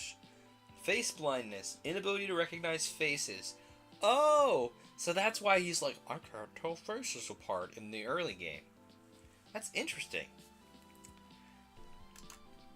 I ran into a similar problem when I tried using the machine. It wouldn't take me anywhere. That glitch threw everything off and created the problem I saw you running with earlier. Problem? Oh, yeah, that was Emma. I know, where is she? I need to have another word with her. Not with that gun, you don't. It's either her or the universe. She's an example of what happens when people who shouldn't be using my machine use it. You have no clue as to the gravity of the decisions you've been making. You have been pulling apart the strings of time. I'm doing this to normalize everything again. Hey, I feel like I gotta ask. Don't get offended, but, were you the one shooting at us yesterday? Only asking because you've said some really weird things, and I don't know. Yes. Seriously, you shot me? That's why I had Emma give you that vest. My aim's as bad as yours. You could have broken my ribs. Never mind that you could have killed me. What if the vest hadn't caught the bullet, huh? Should I remind you of all the things you did to me on Wednesday? I don't get how killing Emma would solve anything. Shouldn't you be killing the person whose fault all of this is? I wouldn't go and jump to that conclusion there, bud, because it's your fault.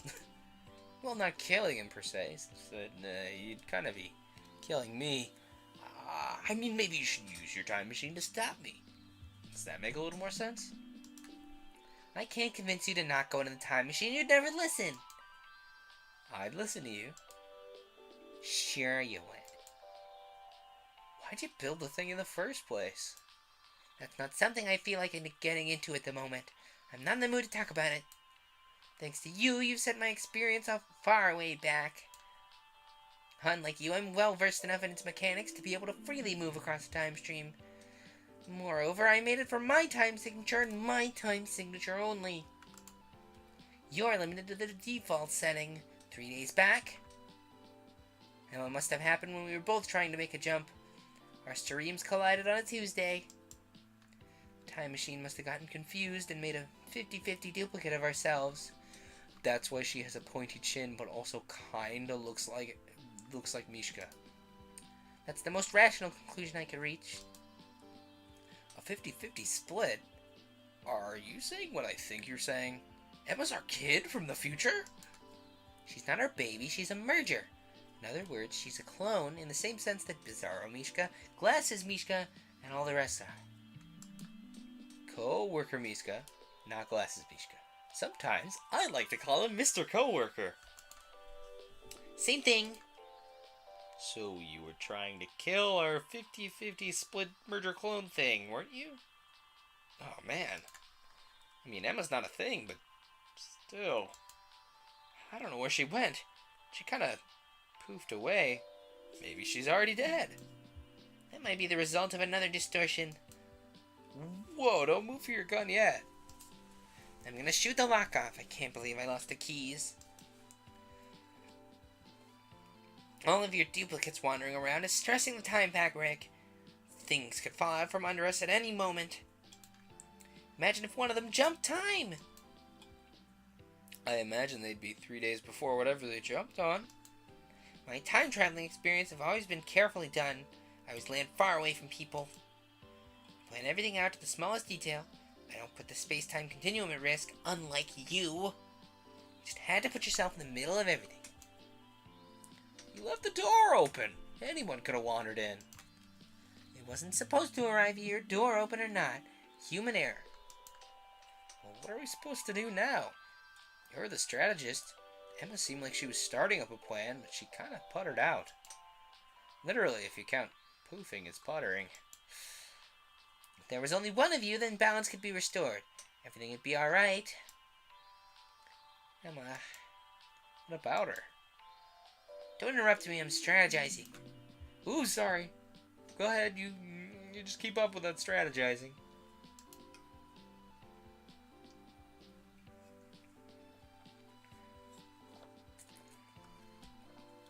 Luckily, I was used to doing this sort of thing. Back when we were on the same team, I used to spend hours listening to her come up with experiments. I'd get her a coffee when she was tired and make her double chocolate triple banana butter crunch witches when she was hungry. She's the one who convinced me of their undeniable power. So, wait a minute. Let's back up and analyze what's in the double chocolate triple banana butter crunch witches.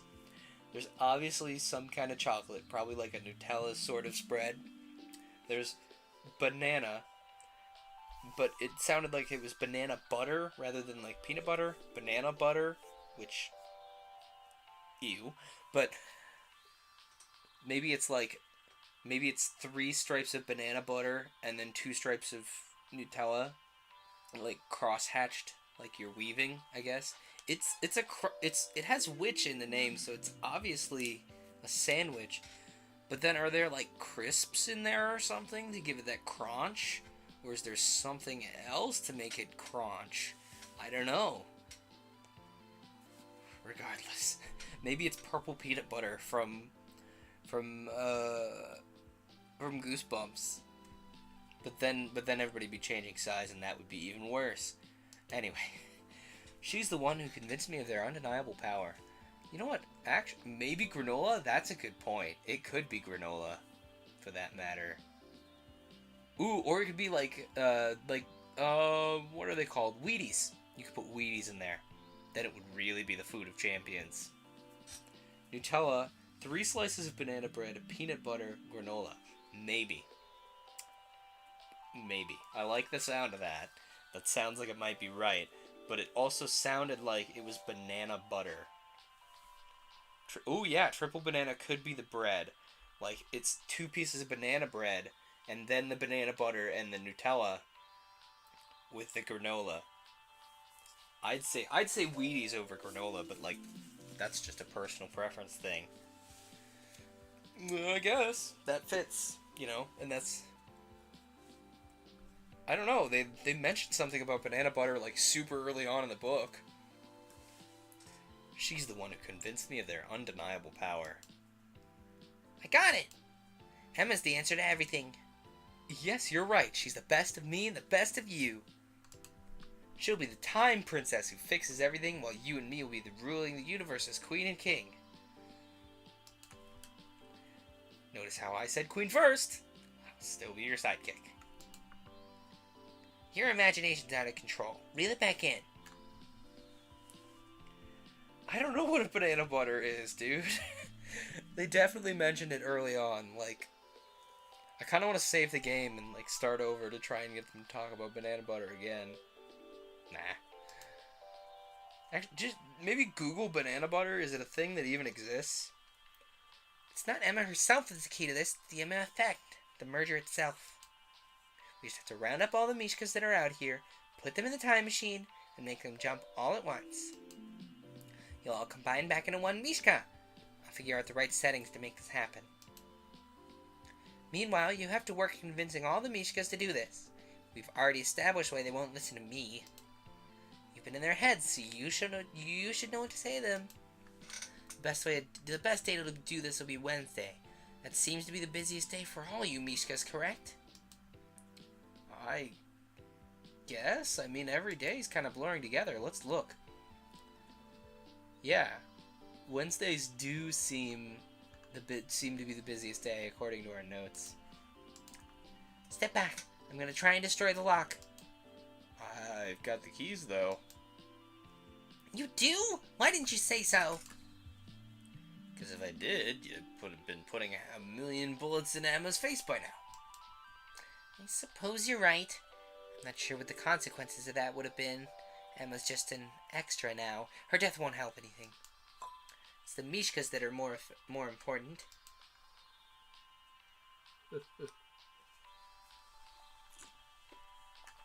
I'm gonna remember you said that.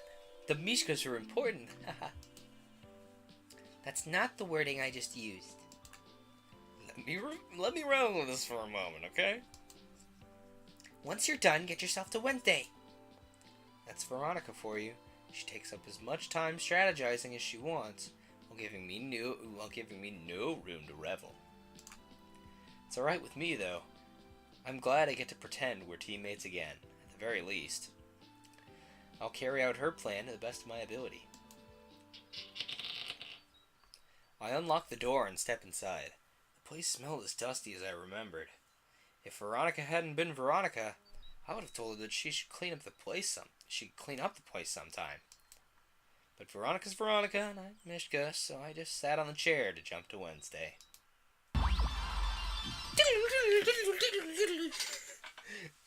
Off-brand Pokemon music. I could have swore I heard Veronica say something about weight and something like calculations, but I'm not too sure. Oops. Come to think of it, I may have just created a fourth Mishka by rushing ahead like that. Oopsie. We're now at Wednesday. I find myself somewhere in the woods. I had to stretch myself to feel comfortable enough to stand up. It felt like I'd been sitting forever, which didn't make a whole lot of sense. Time jumping wrecks the body, I guess. I might not be an expert on the sky, but the blue hue it had. Forgot how to speak English. The time jump has affected my language cortex. I may not be an expert on the sky, but the blue hue it had definitely spelled sinister, in all caps no less. I don't remember Wednesday ever looking this strange.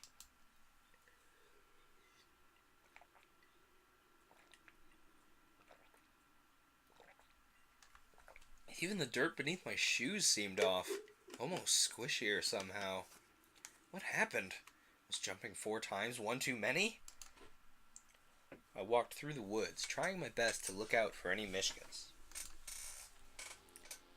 Excuse me, sir! You wouldn't have happened to see anyone that looked like me, would you? Or do you mind stepping out of the shadows? It's honestly real creepy. What's in it for me if I tell you?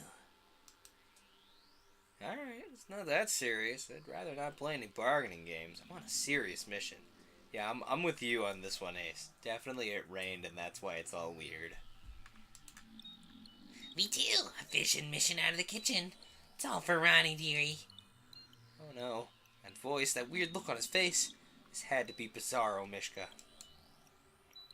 Gotta prove her wrong. I'm such adventure. Don't you mean so adventurous? So adventure. Wow, congrats. Correcting his Doge grammar wasn't the issue. This was the Bizarro me that had the gun and everything. Veronica wouldn't have taken it from him yet. This guy was locked and loaded. Also, shoutouts to my, rip and dip bitrate. Thank you, internet. Not like I'm trying to do anything or something right now. I have to watch my words carefully. How's your day been? Gone to any gun stores? Might as well confirm it. Yep, got a note about it last Wednesday. Or was that Monday? I don't know, man. I just had to go move whatever she called. Where's it for fools? You haven't used the machine, have you? Machine deep weight civilization. I'm not gonna let him have me like that. I'm organic. I love the environment. In other words, he has no idea what I'm on about. Could you close your mouth? It's kind of a little unnerving. Alright, you're still insisting on that creepy grin, I see. More power to you then, I guess. Power, yes, I was about to exert my power on someone. He's been stalking Ronnie. Who the flip are you calling Ronnie? Veronica was to wish for his meal. I call her Ronnie Blast for short. Oh, okay. You gotta be insane. If you're gonna shorten her name, shorten it to Veronica Blast. She'd kill you if she heard you call her Ronnie. Mikhail Florentine Ronnie Blast. That's us, best ever. No one calls you Mikhail. We ditched that name. It didn't match our aura. We give off Mishka energy, not Mikhail energy. That name gave me the chills. Hey, read the man through the clock. Because never running the clock, could you, Mishka? I suppose not. Let's go show her. What'll be fun? I didn't like the I'm about to snap at any second edge that his voice was giving off. If I refused, maybe he'd choke me instead. Small favor to ask. Maybe before we do the said joking, maybe after the said joking. Let's wait, because he's do something. Because what?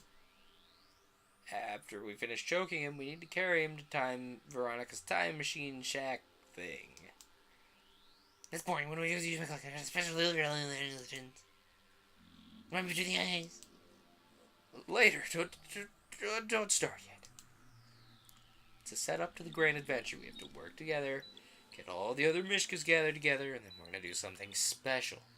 Together. That's right. Ronnie came up with the plan. In fact, if you help me, I'm sure she'll talk to you for as long as you want. I go for a double chocolate. I could go for a double chocolate triple banana butter crunch switch right now. I'm hungry. Share it with Ronnie. Yes, first chocolate, then one attack. We'll have to be quiet when we sneak up on him. Shh. I'll lead the way. Crazy, Bizarro, Mikhail Mishka zoomed off into the woods. I ran off after him. So much for me being in the lead. So much for the quiet, too. We looped a couple of trees before he turned and shoved me to the ground.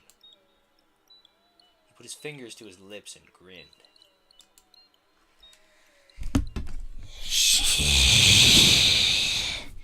It's coworker season. Oh, I can't do that voice. That'll make my throat hate me. Alright, whatever you say. I got off the ground in time to see him approach Mr. Coworker from behind. He put him in the chokehold that made me think of some martial arts videos I had watched last summer. I almost wished I'd gotten a chance to try the move out for myself. On myself. Oh yeah, this guy is 700% creepy. One down. Alright, I'll carry his head. You grab his legs. Good idea. I want to just have this conversation with Ronnie. He's down for the count. You took him out cold. No, him later, Kuba. I like frustrated locks. I just prove. He took out his gun. Oh, whoa, calm down! You don't look so calm yourself. Your body language is saying, startled. Hell, headlights in my deer. Please don't hold a chair, Mikhail. Why are you like that? Huh? Because you're pointing a gun at me. Did you get his gun handling tips from Veronica or something? Let's hope his aim's as bad as hers. I can't give up on getting my Ronnie. Giving up is bad. Let's play tag with Ronnie and the shaved man. Bang. Bang. I covered my ears.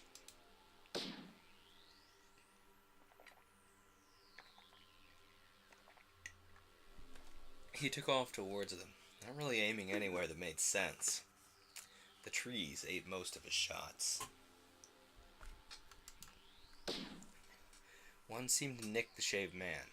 It took everything I had to keep up with Bizarro Mishka's pace. By the time his gun was finally empty, Veronica was on the ground and the shaved man was hiding in the ditch. Alright, the shaved man was going to pass out from the stress eventually. We'd be able to carry him to the shack then. Ronnie's so peaceful when he sleeps. I bet there's all sorts of algorithms going on in that head of hers. I I'm so proud of her. Shall we take a peek inside her head? No. That's fine, I want to do some damage. A bunch of tree. Or something. Jeez, man, you need a nap. When I get to poof away, I want to play the fun games all over again. You'll poof when we get everybody in the time machine. But if you poof, I'll crush you. Yeah, isn't it fun to think about crushing things? People are so fragile. Shall I crush Mr. Coworker next time? Shall I shoot the Shade Man for real? Point blank tear you limb for limb. My loop's the most fun. I get to do the best things. Is there a none of the above option? I'm kidding. There's Emma. Mishka. Emma. Mishka. Mikhail. Mishka. Emma. Mikhail. Stop yelling. What are you doing here? Frank. Shoosh. Frank. I hear you, dog. Not the time for barking, Mr. Frank. And don't call him Mikhail, please. He's either crazy or bizarro. Sorry, I vanished. I think I'm roped off to certain days. Some sort of bungee effect. If I go too far, I get snapped back. It's the Mikhail effect. You're all just spouting nonsense. Listen, we have to pick up the coworker and the shaved man and dump him at the time machine, okay? This is all part of Veronica's plan. What's that supposed to do? We'll all time jump together and merge back into me. It's the, Emma effect, I think is what she called it. That's how you got made. You're Veronica and me. Sorry to jump such a huge revelation on you, but I gotta get on with this plan before any of them wake up. Save your crisis about it for later. Veronica can explain it better. Am I going? Yeah, you're a Mishka. As much as I hate to admit it. I refuse. I'm too good for that box. You'll never see me alive.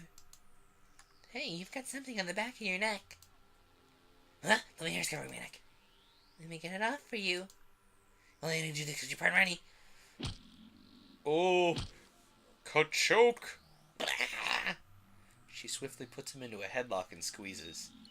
After a moment of squirming, Bizarro Mishka went down.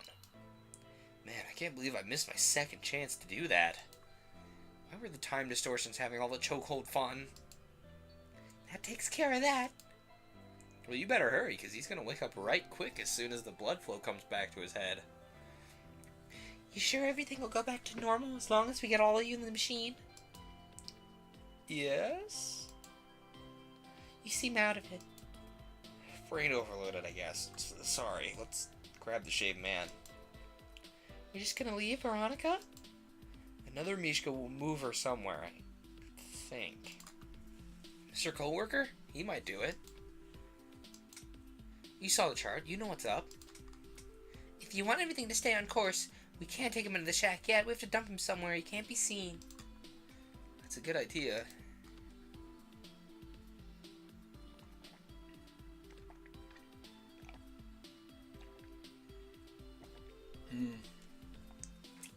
We carried him together as far as some bushes staring out of the time machine.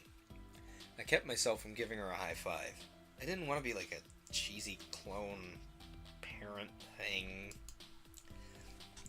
With those sunglasses on, she radiated so much cool. I needed a bear. Stuff's happening. We took too long. I'll go take care of Mr. Coworker.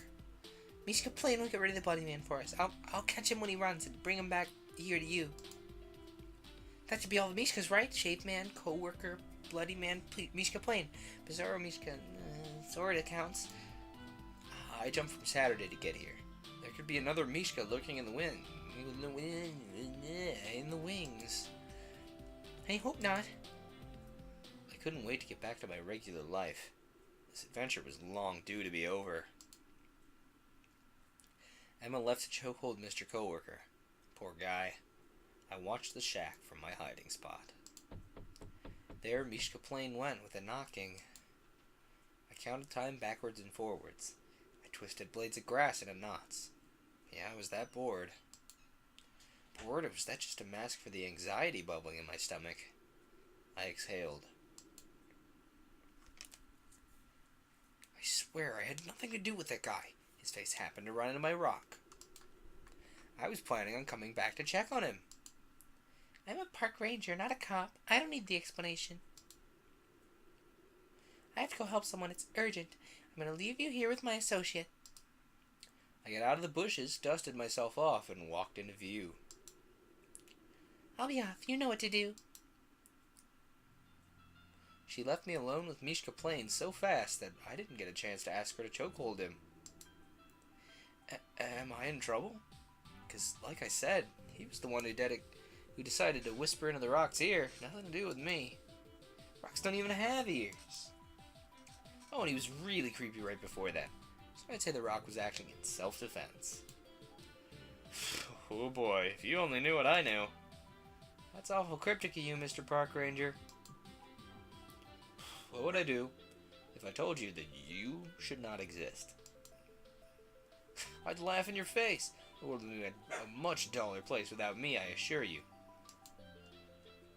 You see that shack you were trying to get into? You saw that? Yeah, I was just, admiring the lock. There's a time machine in there. You're gonna go into it and get this crazy idea in your head that you can prove to Veronica that you are not boring. You'll get this whole thing about adventure in your head, which is rather impressive considering your attention span for most things. There's Frank. How you doing, Frank? Oh, you get to get picked up so the world can see you. Come here, doggo. I know you hate it when I pick you up. You hate it when I pick you up. You hate it. You hate it. I know. I know. I know, Pupper. I know. I know you hate it when I pick you up. I know. I know. I know, doggo. Alright. Just don't whine, okay? I'll leave the door open just for you, doggo. And then he's gonna go out the door, so I need to close it. Dog, you're killing me.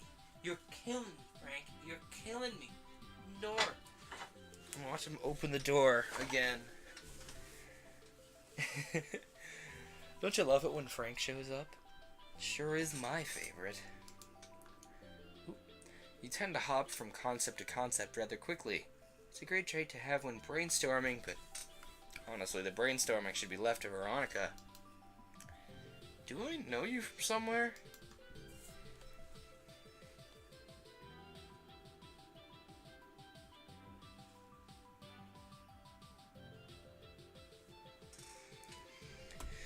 I'm you, from a time where you did a lot of crazy and unnecessary things. As I was saying, you get that wild idea in your head and you overuse the time machine. Time's threatening to collapse in on itself. Fabric weaves stitches, all coming undone because you're so jumpy. Tell me more about this adventure part, though. Well, Veronica thinks you're boring. Tells you so. This is after you tell her about your eviction notice. Frank, I love you, but you need to not bark, doggo. Yeah, I've been through that. I didn't take a whole lot of stock into the adventure part, but man, I bet if I had a time machine, I totally would have. By the way, going backwards really doesn't change what she thinks about you. Sorry, I tried. I should give all this time travel business a try. There's way more than that moment I'd just change. No, you can't. This space-time continuum's about to, explode or something. I don't even know, man. You're not speaking with much conviction, dude. I've been through a ton of pain to get to this point, okay?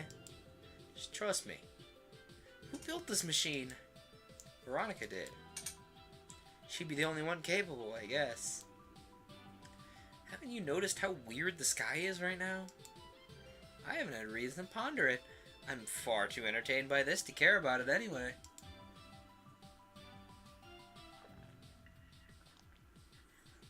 So, what is it that you want me to do? I need you to get into the time machine, along with a group of the rest of us, so we can jump and merge together. There's too many Mishkas. Will I be the head? What? I'd like to know if I'd be the head of this Mishka Chimera. I want to claim it. You can't claim it like it's shotgun in a car. There's nothing Chimera about it. It's all of us together as one entity. The way we're supposed to be. It'll remove all the stress on the timeline. Time streams? I don't know, something. I'm not a scientist. I can't really feed you the concrete information. But then I'll disappear, won't I? Scrubbed out. Vanished. Eliminated. Merged. That park ranger you met earlier was a merge of Veronica and I. She's her own thing. Although I suppose since we're all technically the same person, we'll combine into a super Mishka, capable of doing anything. No thank you. I'd rather use the time machine for my own interests. Plus, I'd rather not become this strange mass of Mishkas. No matter how powerful we'd be, I'd have to be the one in control. You can't be the one in control. One, I don't know how to set that up, and two, I wouldn't set that up even if you paid me. Not even for a beamer? No, and not for a double chocolate triple banana butter crunch witch either. Don't you dare try to bring that up. A yellow beamer with amazing tires? I already bought one. Good. If I use the time machine on my own, I could get one too. I could have the adventure I deserve to have. I mean, if Veronica thinks I'm boring or whatever, I can go on a time adventure to prove her wrong. Alright. I'll convince you exactly why you should submit yourself for the merger. Obviously, you're not listening to the most important reason, so I'll throw some more at you. This is gonna be good. This merger will make you a better person without any work on your part. We both know how you feel about work, so this is a good thing. For me? How so?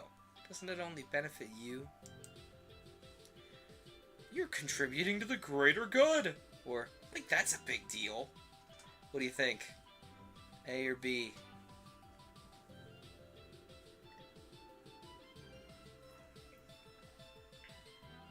I think depending on how much time we have left after we finish this book, I'm either going to take a break and get more water and move on to the next book, or if we're over 3 hours, I think I'm just going to call it off, you know, but I don't think there's an hour left of story left here. But anyway, Ace, and maybe anyone else in chat, though I don't expect anyone else to be there. Do you think greater good or like it's a big deal?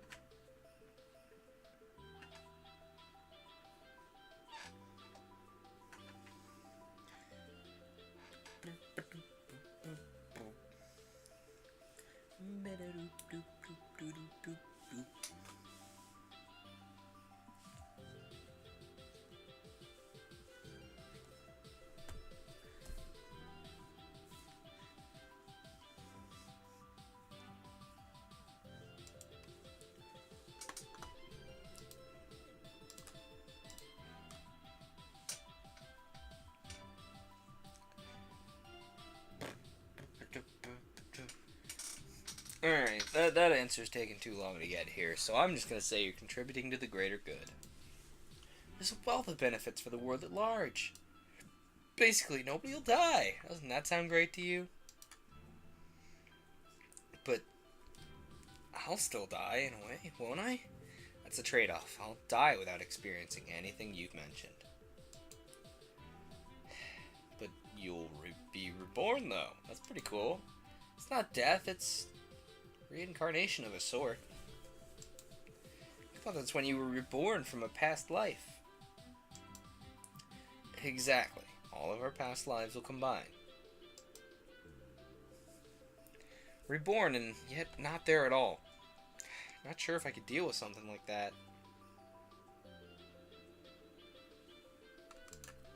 Not that I'd deal with it since I'd be dead, but still.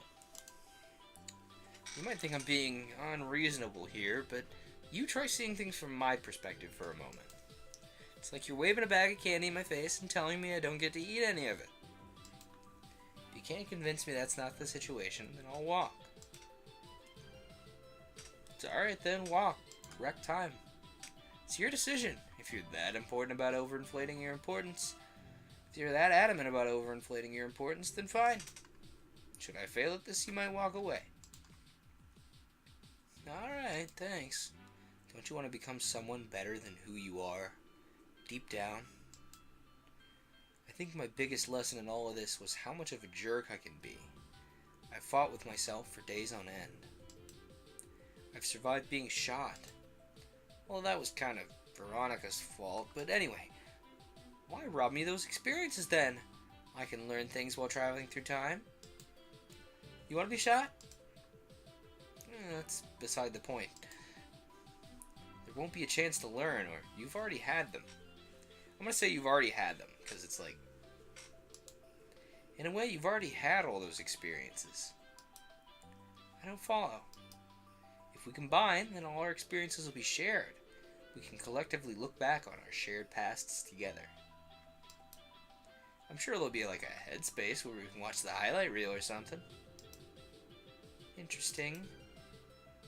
Remind me who made this time machine. If you already said it, I wasn't paying attention. Veronica. See that not paying attention thing? Terrible habit. I got chocolate milk all over myself because of that. Saw that moment from both perspectives. Whew, not fun. What does Veronica think about this whole merger thing? I thought I told you this. She came up with this idea. She shouldn't factor that strongly in your decision-making process anyway, especially when it comes to this machine. She did it for me because... how should I put this? I thought she was dead, but spoilers, or... well, she's a world-class scientist. Thoughts? I'm thinking maybe don't say I thought she was dead, because he'll be like, well, I want to see that. But what do you have to say on the matter, Ace?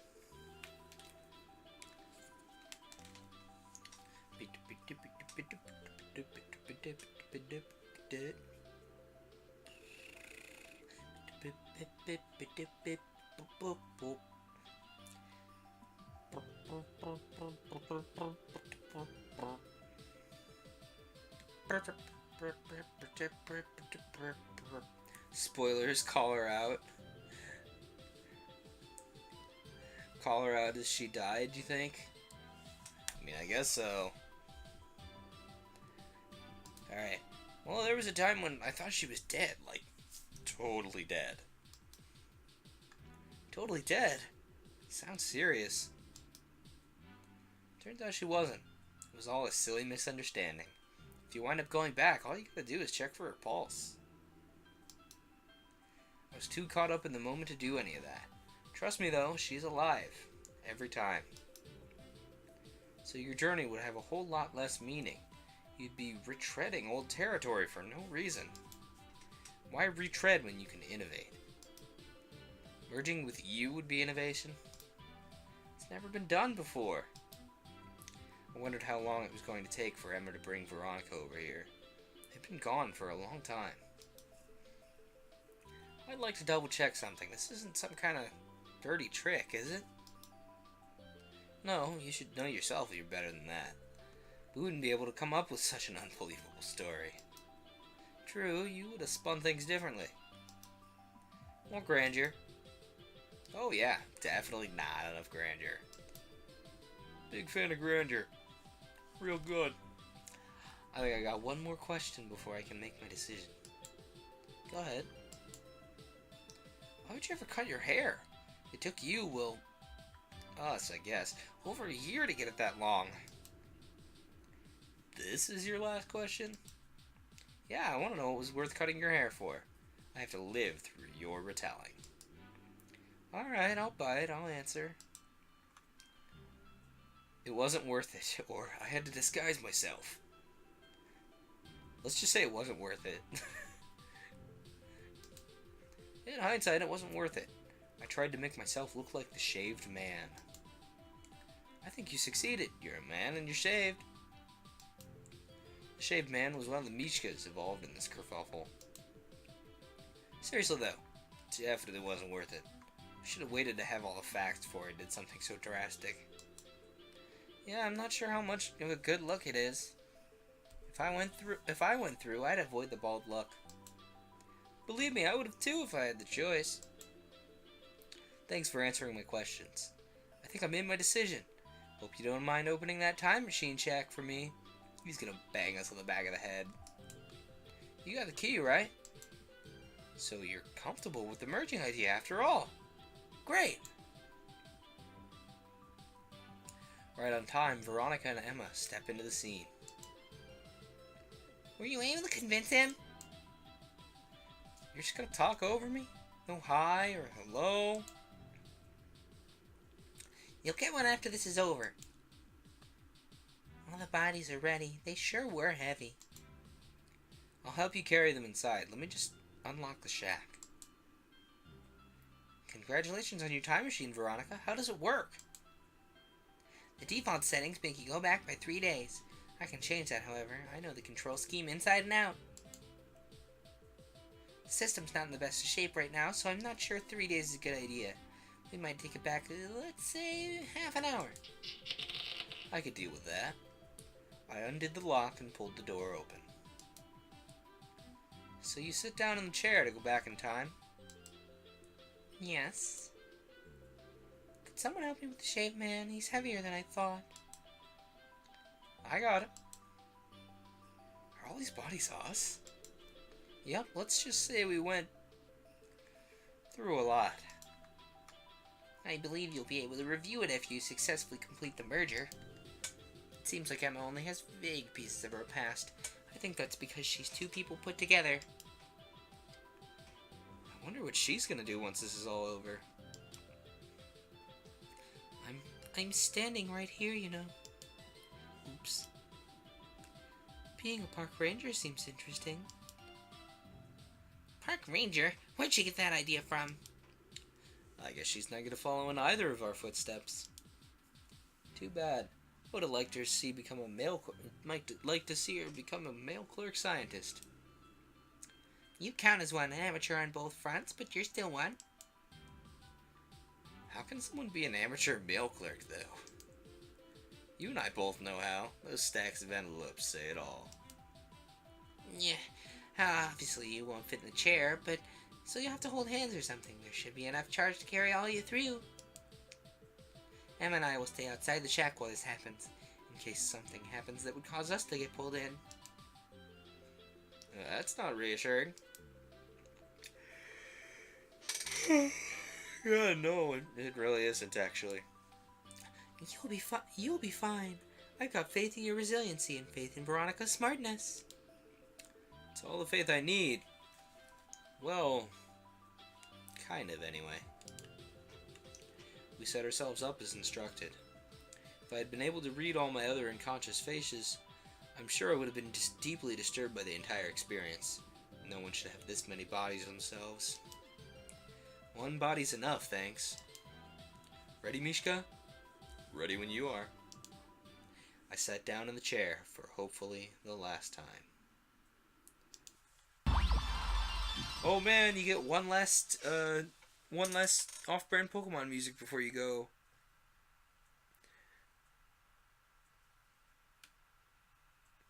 Enjoy the teedly-lee-lee-lee-lee-lee-lee.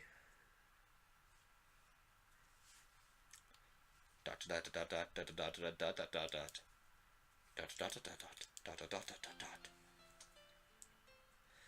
It didn't take me long to adjust to life without the time machine. Veronica kept it locked. Emma became its official guardian. Inspired by Mr. Coworker's treatment at work, I returned to the office with an attitude readjustment. This change must have stretched farther to my other parts of life too, because Veronica reinstated my old sidekick job. Well, not exactly the old job. I was on gerbil cage cleaning and crunchwich making duty. 2 separate tasks done at 2 separate times, I assure you. Those are 2 jobs that'd be terrible to multitask. Having Emma around gave us something new to joke about. We were constantly debating on who she took after more. I could have swore I saw Veronica crack a smile more than a few times. Oh, and I think we're all in agreement that I'm as dynamic as it gets. Mishka, Florentine, Veronica, Blast, and Emma. Flora and Blastine? We're gonna have to work on that. Blasterentine? Blast Floor. Floor Blast. There's always Emma Blastinowitz,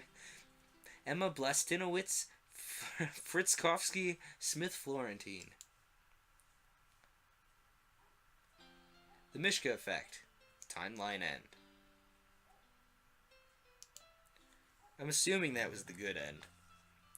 Alright, let's see what there is in extras. Make your own Crunchwich. Oh no, Ace is missing the make your own Crunchwich. Would you like to see the recipe in English or Spanish? The dialogue will still be in English regardless, but, you know, see the recipe in English. Enjoy! It's time. See what I make your own Crunchwich? Obviously the best way to prepare a Crunchwich is to have the cookie in the middle, the cookie on the top and the bottom. Does the Crunchwich feel you? That's the exact opposite way to make it. Right yours. Do I have to sick Emma on you? No, you called? No, exactly. Not exactly, but since you're here, you might as well stay for the Crunchwich making lesson. Not you, Frank. Not you. Not you. You weren't supposed to come in here. Go say hi to Jason or something. I'm busy. You haven't said anything in a while, Mishka. Why don't you give the lesson? I think everyone's heard enough from me at this point. Would you rather crazy Mishka give the lesson? Please no. I don't like his voice. I do it. No, you're right. Okay. Gather all of your ingredients together. Remember to go organic where you can. 12 tablespoons unsalted butter. 4 tablespoons dark cocoa powder, or light if you prefer. 2 cups all-purpose flour. 3/4 of a teaspoon of baking soda. 1/4 of a teaspoon kosher or sea salt. 2 whole large eggs. 1 3/4 cups brown sugar packed, or light if you prefer. 2 teaspoons vanilla extract. 12 ounces semi-sweet chocolate chips. Now yes, I'm ingredient too. Want me to get rid of them? Not yet. Next slide. Then you make the banana butter. 1 ripe banana mashed. A 1/2 cup. 1 stick of unsalted butter. A teaspoon of lemon juice. A 1/2 teaspoon of vanilla extract. 1 1/4 cups of all-purpose flour. A pinch of salt and 3 cups of powdered sugar. The banana butter is crucial to the whole point of the Crunchwich. If you go wrong here, then the whole Crunchwich will be ruined. Next slide. Preheat the oven to 350 degrees Fahrenheit. Line the baking sheets with parchment paper. In a saucepan, melt the butter over a medium-low heat. Whisk in the cocoa powder until smooth. Remove from heat. In a small mixing bowl, whisk together the flour, baking soda, and salt. Set aside. In a separate large mixing bowl, beat the eggs. Stir in the brown sugar and vanilla extract until combined. Gradually stir in the melted butter and the cocoa mixture. Mix until smooth. Where did you get this presentation from? From Ethros on Twitter. Thestrosaur on Twitter, I bet. Shh, I definitely made it. Runny. Yes. I don't just felt like calling your name. Alright, back to the Crunchwich making. These are the first steps towards success. No messing up. Next slide, please. Mix in the flour mixture until just combined. Stir in the chocolate chips until incorporated throughout. Drop rounded tablespoonfuls of cookie dough on parchment-lined baking sheets. Bake at 350 degrees for 9 to 12 minutes. Cool for a minute, then lift the whole cookie-laden parchment paper from baking sheet and place on a cooling rack or dry flat surface to cool. Or transfer cookies individually to wired rack to cool and reuse parchment paper. If you cook them for the right time and at the right temperature, the Crunchwick gods will have decided to grant you the privilege of eating a true Crunchwick. Your cookies will be crunchy on the outside and chewy on the inside after cooling. If not, you failed at making a double chocolate triple banana butter Crunchwick, but have succeeded in either making a double chocolate triple banana butter softwich, or a double chocolate triple banana butter rockwich. Put cookies aside, don party hat if desired, and prepare emotionally for intense awesomeness.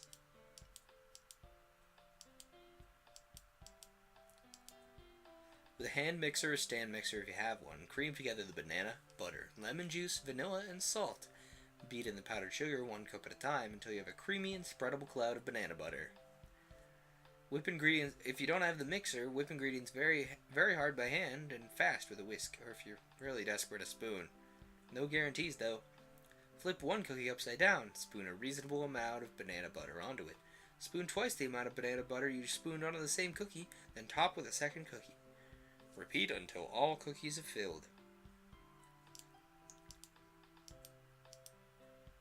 This will be the messiest cookie sandwich you ever eat in your life. The force of your jaw pushing down on the crunchy cookies will force all the banana butter out of the first bite. Catch banana butter on a plate and proceed eating by dipping each cookie into the spilled banana butter. Don't skip the filling step and put the banana butter directly on the plate for dipping. No asking why.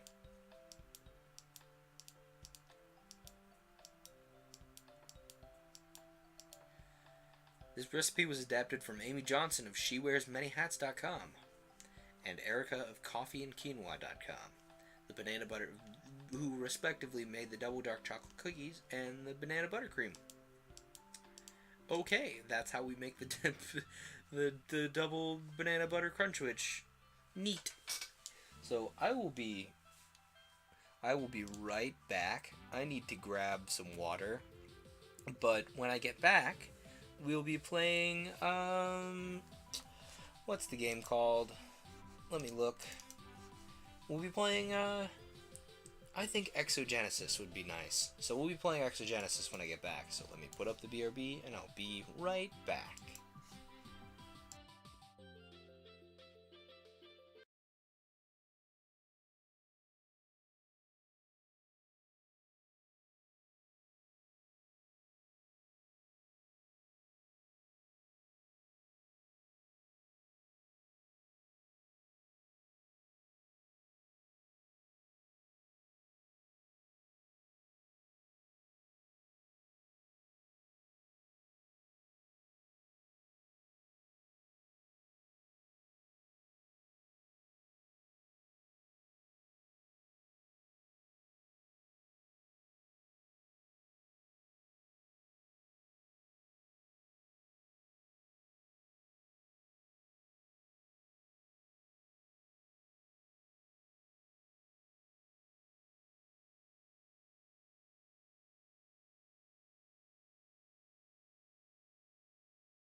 Okay, well, Exogenesis is coming up. It's trying to run on my computer right now. It's thinking. It's thinking. But it actually came up in the game listing, I think. If that's the right subtitle anyway. If not, oh well. It's still named Exogenesis, so we'll find out actually, I suppose. So for those, I know I've mentioned this 2 or 3 times now, but it's worth mentioning. This bookshelf is actually my childhood bookshelf until around the time I got a Kindle anyway. Well, strictly speaking, it was my bookshelf until my first year of college, but you know, and when I first got a Kindle, then I started reading a lot more digital books, and that's actually kind of probably what led me into the visual novel genre. Oh hey, Exogenesis just started. This is work of fiction. Names, characters, places, and incidents are the products of the author's imagination and are used fictitiously. Any resemblance to actual events, locales, or persons, living or dead, is entirely coincidental. Exogenesis. Perils of Rebirth. Well, isn't that wonderful? It is the game that's in the listing. Frank, I love you, dog, but you need to not bark. Is it showing up, though? Is it showing up in the capture? Can you guys see it? No, you can't. Let me change it. Properties. We will go click on Exogenesis. And then I will close some programs so that things are not deciding to run in the middle of my stream. Very rude. Please stop. Alarms and clock don't need to be running, and neither does calendar. I hate that all these things, like, happen on startup from my computer. It's like, could you not, sir? Like, I understand that some of these need to be running when I tell them to open a certain file, but, like, other things I have not touched in either a very long time or even ever. And they're just running, and I'm like, I never told you to do that. You need to stop. and they're often like embedded Windows 10 system stuff, and I'm like, I wish I could uninstall these, but I can't. So, you know. Anyway, welcome to Exogenesis. Exogenesis: Perils of Rebirth. I remember nothing about this game other than that it probably includes Samantha Chan, the voice actress for Hana. The anguish of the earth absolves our eyes till beauty shines in all that we can see. War is our scourge, yet war has made us rise, and fighting for our freedom we are free. Horror of wounds and anger at the foe, and loss of things desired. All these things must pass. We are the happy legion, for we know something about grass. I don't know. We'll save you. We'll get help. Just stay there. Hang on tight, okay? It's impossible. You... No, don't say that. Oh my gosh, are those spears holding her up? Good heavens. Maybe this isn't safe enough for this stream. The place is rigged. If we touch those metal arms, we'll be blown to smithereens. Shut up! There must be something we can do. Please leave me. I don't want you guys to see me die like this. It's a girl's request, okay, you? The young girl smiled bitterly. She ignored the pain caused by the contraption that was about to end her life. Wow, this is a little dark. This is almost a little too dark for my taste. I'm not sure. We'll keep going for a little while. If it gets too, like, dark or gritty, I'm gonna stop, and then I'll play it in a separate stream that doesn't get to the channel, because I don't want, something too dark and intense on the channel. Just a matter of trying to stay family friendly. No. Get a grip, you. Don't you want to honor her dying wish? She's not going to die. Miho, I'm going to save you. Bad news, pal. The control panel ain't working. Sorry to say, but there's not much we can do now. You glared at Gunther with the fangs of a beast. He understood how futile his actions were. His sister was on the line, his only surviving kin who's been with him through thick and thin. There's no way he would give up that easily. The music is way too loud, I'm sorry. Settings. Music volume. Bring that way the heck down. It was even loud in my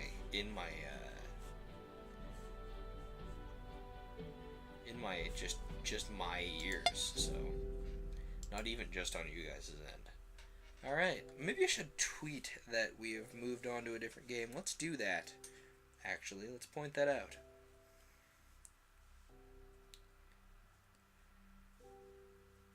Moving on to Exogenesis.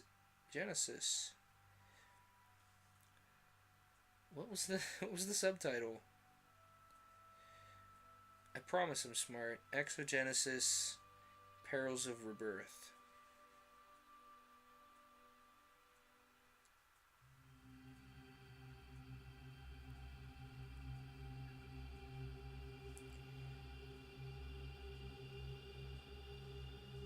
Ooh, wow, that's some spooky music. Sorry, I wanted to let everyone know that we're still going, because usually I stream for 2.5, 3 hours, and then I'm done.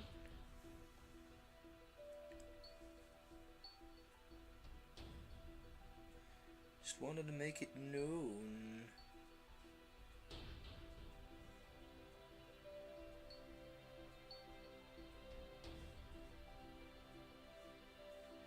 Anyway, now that I've gotten that out of the way.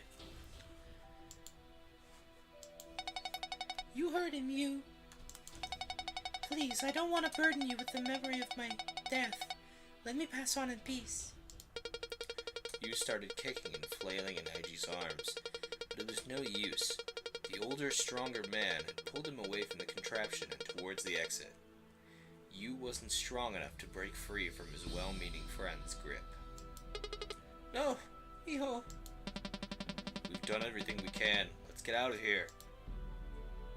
We were so close.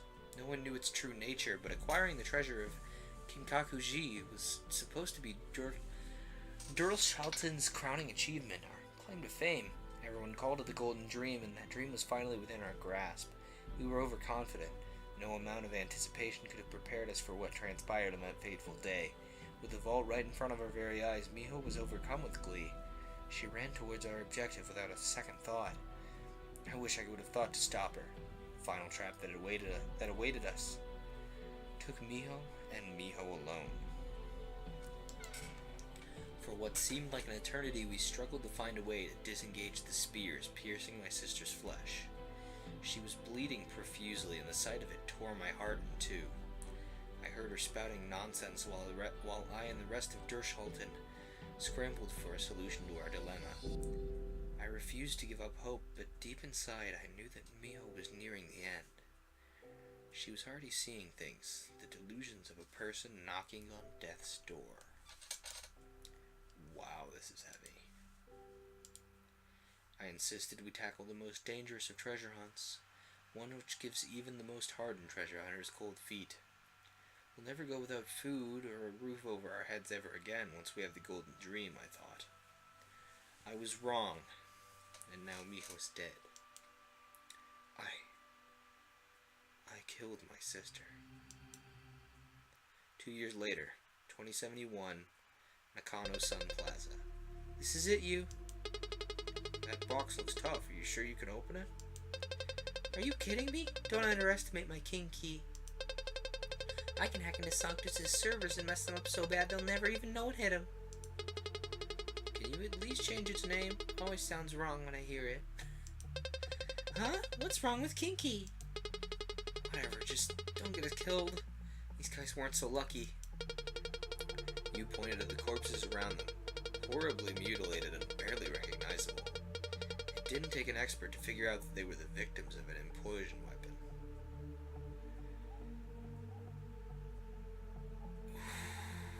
I don't know how I feel about doing this on a stream that's gonna go on the channel, guys. This looks to be some pretty heavy stuff.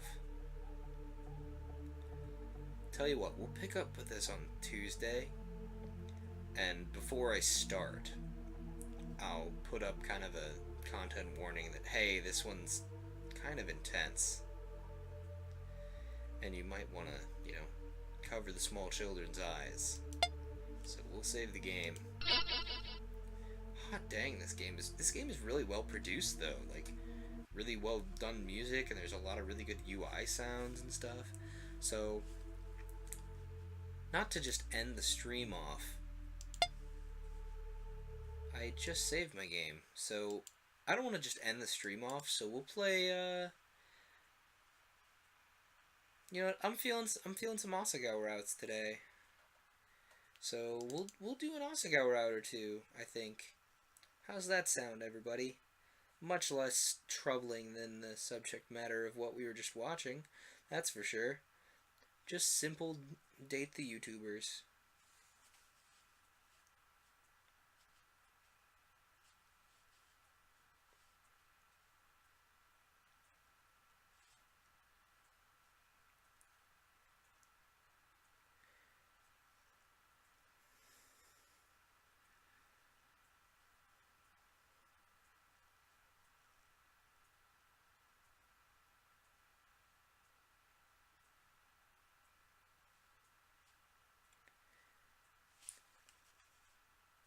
Any preference on route, anyone?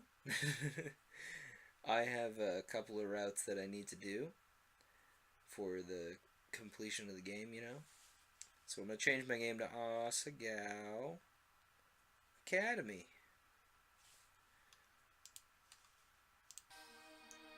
Dun, dun, dun. Bum, bum, bum, bum, bum. Oh dang, there's two of these windows open. Uh-oh.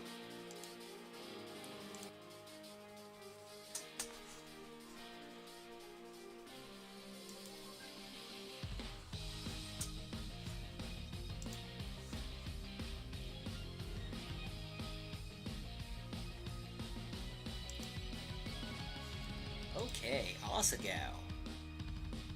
Just give me a moment to fix the,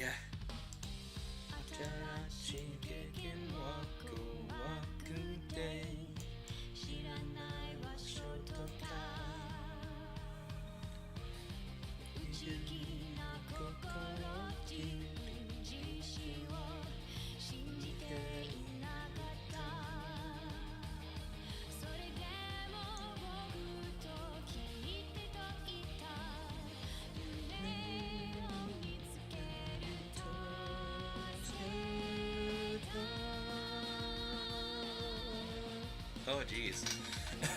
Could you feel my voice being like, hey, don't do that. No.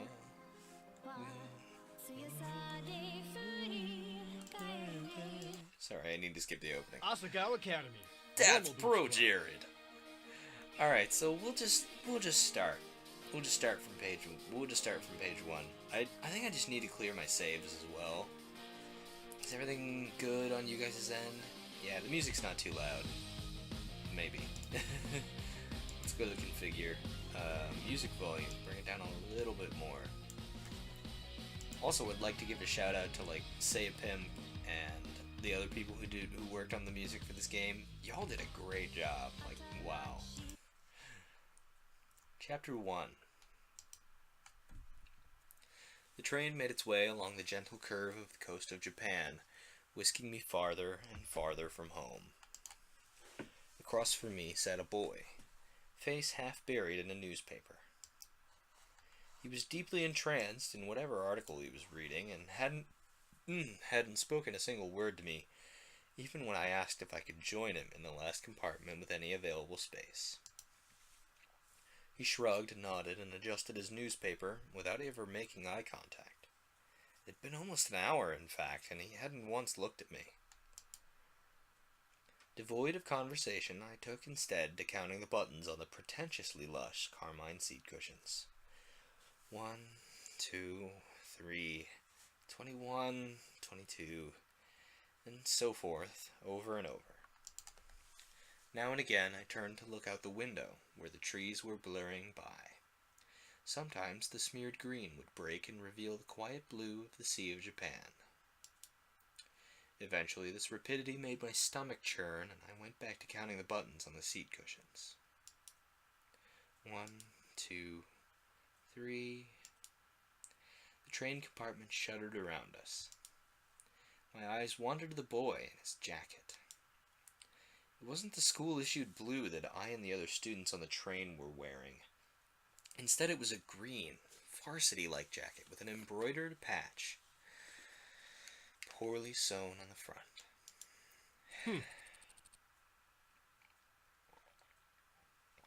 Good heavens, I cannot impersonate Bro Jared.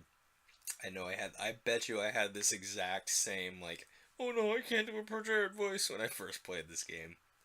There's a video out there somewhere. I mean, I played this entire game.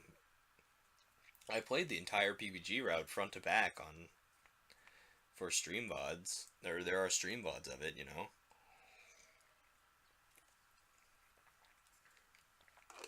I have nothing but praise for this game, honestly. Like, yes, it kind of does occasionally fall into that, like, otome game tropes, but it also is well aware that it's an otome game and that it's going to fall into tropes, you know. So anyway, well, Pro Jared, I guess I'll give him, like, that handsome, ooh, yes, so you're a first year then? He folded his newspaper neatly, set it in his lap, and looked at me with a half-interested gaze. Did he just catch me staring? Now that the paper was gone, I saw his face. He watched me through heavy-lidded eyes. His hair was immaculately groomed, his teeth straight and blindingly bright. There was something about him, the way the light hit him, that made him look like he was almost sparkling? Me? He glanced around the compartment, empty besides us, and laughed. Oh. No, I'm not a first year, I'm a third year. The train began to slow, metal wheels groaning against metal tracks. Real talk, I'm really excited to see Kara play this. Like, I know the feeling of, like, I don't want to read what I wrote. But also, it's gonna be great to watch her read this and, like, kind of have that... To know the authorial intent, I guess, would be nice, you know, behind some of the lines, because, like, I see it one way, another person sees it another way, but Kara is one of the writers for this game, so she kind of knows, oh, I intended this, that sort of thing.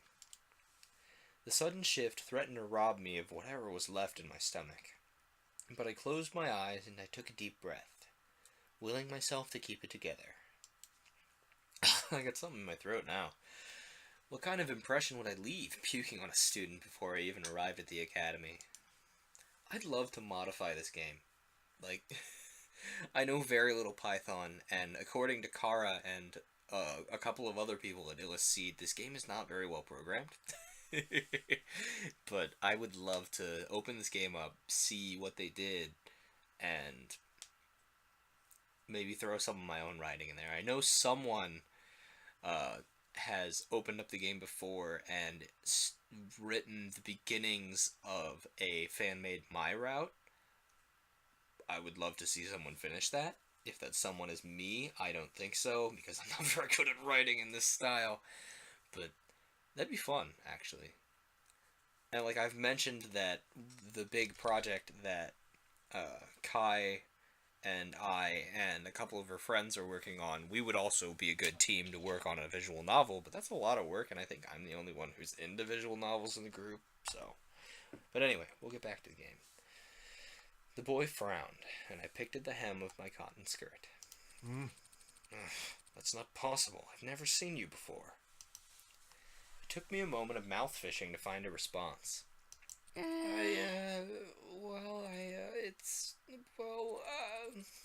Because I'm a transfer student? He laughed again. A transfer student, huh? We don't get many of those. I removed my acceptance letter from my front pocket of my uniform. The paper, heavyweight off-white, had accumulated creases from my reading and rereading, as if the words might have changed since the last time I read it. Hang on, I have something that is a suitable stand-in for the Asagao acceptance letter. No, that one won't work. I have some mail from my university about some particularly formal things. That's not it either. That's a grade report. Good to know, but not what I need right now. Not the prop I need. Where is thing? Where is thing? Something just fell in my drawer. I hope it's not important. Is this the thing? No. Gosh dang, I get so much mail and I just get a lot of stuff from my university. Like, apparently no one on campus knows how to filter their freaking emails, so I get email from them all the time. Here we go. This'll work. This is similarly well creased and read and reread. The boy took it, studied it for a moment, and then handed it back to me. I'll see you around. Well then, Hana, I suppose I'll be seeing you around. He smiled at me as he picked up the suitcase lying next to him. By the time I hiccuped a response, he was already gone from the compartment. I stared out into the empty hallway of the train. It was then that I realized he, having gotten it from my acceptance letter, knew my name, and I never got his. The train settled at the station, and I filed out with the rest of the uniformed students. It was early April, and the last frost of winter had come and gone. The trees were already green, their leaves shivering in the occasional gusts weaving through them. The air was mild, with only a few clouds hanging in the sky. Don't think we'll need the acceptance letter anymore. Went through all that work. If only it was the one on top like I thought it was.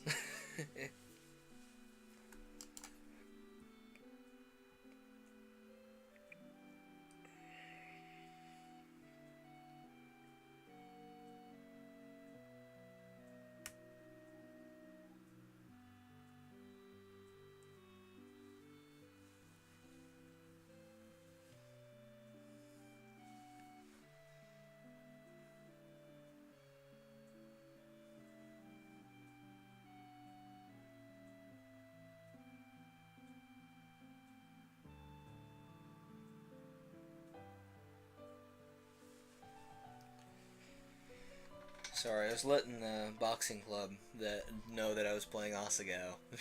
Because, you know, that's actually how I ran into the boxing club.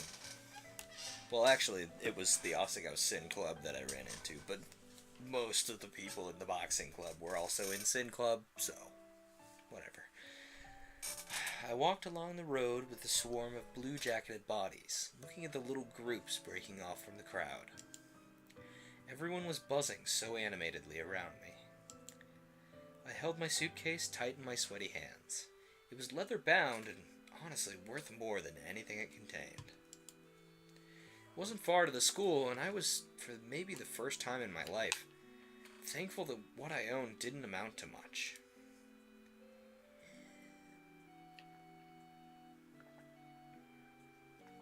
My school-issued black Oxfords click-click-clicked on the pavement. I walked this walk over and over in my mind. So many nights I lay awake, imagining what it would be like to walk from the train station to Asagao Academy for this first time. My new start. I always imagined that everything would change for me on this walk. That somehow everything would be magically different. But as I looked around, I realized nothing had changed. I hadn't changed. By the time I reached the massive gate to the academy, I forgot all about the disappointment slashing in the back of my throat. Okay, real talk, this building right here, looks a lot like the main hall in my school. Like, there's these two impressions here, and then there's the three extensions there, and, well, there's doors here at my school and not a door here at my school, but my school very much reminds me of Asagao. It's very reminiscent of it. There's a lot of brick, and it's all, oldish architecture. Well, there's some new buildings sprinkled in there, but, it very, very much reminds me of Asagao. And that's, I think I've talked about that before. But anyway. By the time I reached the massive gate to the academy, I forgot all about the disappointment slouching in the back of my throat. The school, framed by the gate's twisting black metal, was just as beautiful as the glossy photos I saw on its pamphlets. This was it. Asagao Academy.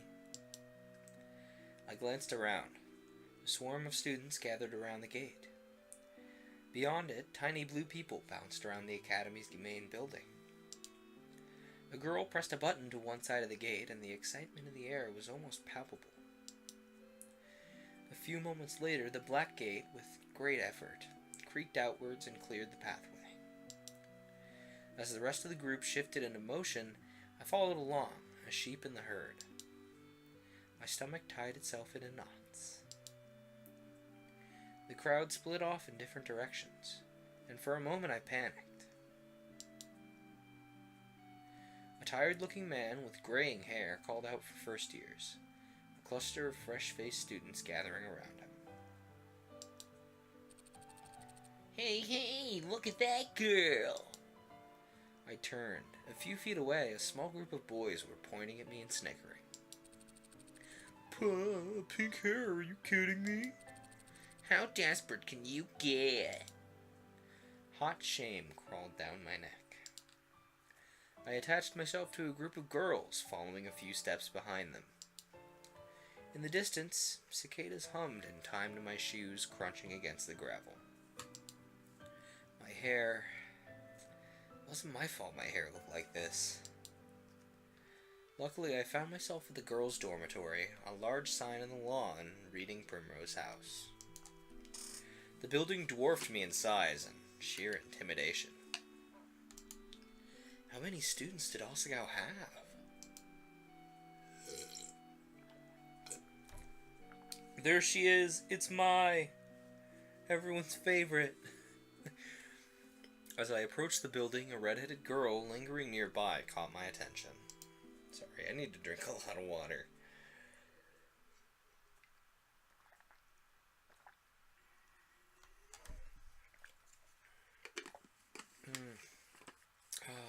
Water is delicious. I looked away and then looked back. She was staring at me. She walked over. Oh, you must be my roommate! I lump a lot of praise on Samantha Chan for her performance as Hana, but the girl who plays Mai also did really well. Very much brings the character to life. I dig it. I eyed her warily. She was smiling and bouncing in a way that suggested her views on life were akin to a perpetual bouncy castle. What? Me? Bingo. Of course you, silly. Let me guess, room 325? I thought back to the paper I received a month prior, with a list of all the supplies I needed for the year and my dorm arrangements. That reminds me, I need to talk to someone about my dorm arrangements. Yeah, that's right. She laughed, but I couldn't figure out what was so funny. Was she laughing at me? When I found out my roommate was a transfer student, I knew you were going to be a total main character. I'm sorry. Oh, what? When I saw you outside the gate, I knew it was you. I mean, look at that hair. I felt a lump forming in my throat. What was she talking about? She had to be making fun of me. I hadn't spent more than 5 minutes on campus. I was already getting mocked. My hands began to tremble. Is there something wrong with my hair? Her face slackened from its amused smile to a more worried expression. Then she began to laugh again. Oh, no. It's great. I'm sorry.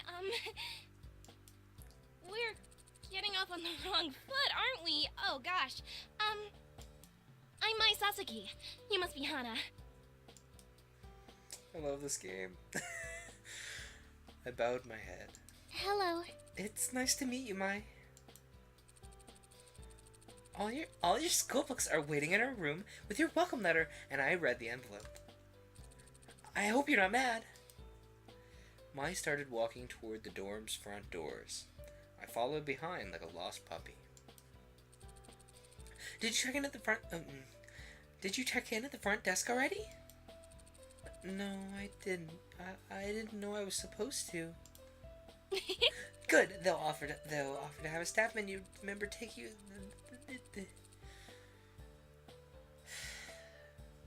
One second. Untie my tongue. Good. They'll offer to have a staff member give you a tour of the campus, but I can show you around. We don't get many transfer students in year 3, you know. Oh, is that your only bag? Just the one? I'm glad I brought an extra bag of stuff to decorate our room with then. I started already. I hope you don't mind. But I did wait to string the lights. I thought we could do it together, you know. She spoke quickly, the words bubbling from her mouth, and left me no time to answer until the end of her monologue. Yeah, okay. That does sound good. She held the front door open for me, and I hurried inside. Girls filed up and down the hallway, howling greetings and exchanging vague niceties that were, more often than not, "How was your break?" and "Look how tan you got." It seemed like everyone knew each other. I followed Mai as she led me through the maze of students and up 2 flights of stairs. Each dorm floor looks so similar to the last it made me yawn. Each dorm floor looked the same as the last. Narrow white doors lining both sides of the pale pink walls. Thin gold numbers were tacked to the front of each, the numbers rising as we climbed. You're not missing anything with the campus tour, I promise. Mr. Saitomo does them every year, and he's like totally dull. He just drags you around the entire campus and talks in that weird squeaky voice of his. I'll tell you everything you need to know. I smiled, trying to let this calm my nerves. Doo-doo, doo-doo. Doo-doo-doo-doo. I love the music in this game. Like, I actually have the soundtrack downloaded onto my phone. If I need something to make me smile during the day, it's usually a track from this game. We headed down a hallway on the 3rd floor. Mai stopped us in front of a door numbered 325. Here we are! A faint smell of potpourri wafted through the room. The walls, like the hallway, were a soft, powdery pink. Maya ready to face them with a tapestry of posters, magazine cutouts, and photographs. I want to, I've said this before about a lot of posters in this game, but I want to, get these posters and just print them and hang them somewhere, because I'm a nerd. Some of the photos were of cats, but most of them were male models and rugged musicians. Only my guitar understands me world tour. I talked about that before. A bunk bed, 2 writing desks with wooden chairs, a small dresser, and a mirrored vanity, all clearly provided by the school, were the only pieces of furniture in the tiny room. The top bunk was already covered in neatly tucked blankets and throw pillows of clashing patterns and colors. The bottom bunk had a single stiff-looking pillow and a thin cotton blanket that I didn't need to touch to know that it was horribly itchy. I must have grimaced because Mike quickly smiled at me. I brought way too many pillows and blankets. I always overpack. I went to Italy over break and Mom got really mad at me because I brought 5 bags, but we were only there for a week. She laughed, pulled several blankets and pillows from her bunk, and rearranged them neatly on mine. You know, actually, that little, clipped laugh, she's like, hee hee, that'd make a great, text tone. Right now I have PBG going, really? Whenever my phone goes off, so then, it'll go off in public and people turn around and look at me and I'm like, I didn't say that. I'm waiting for someone to be like, that's PBG, or that's from Asagao Academy. You know, maybe both. Probably both. She laughed, pulled several blankets and pillows from her bunk, and rearranged them neatly on mine. A sudden twinge of guilt and embarrassment hit me. Where's my water? Perfection. There, that's much better. Thanks, Mai. I placed my suitcase on the bottom bunk and began to unpack its contents. Several changes of clothing, pens and pencils, empty notebooks, a few photographs of my father, a dilapidated... One sec.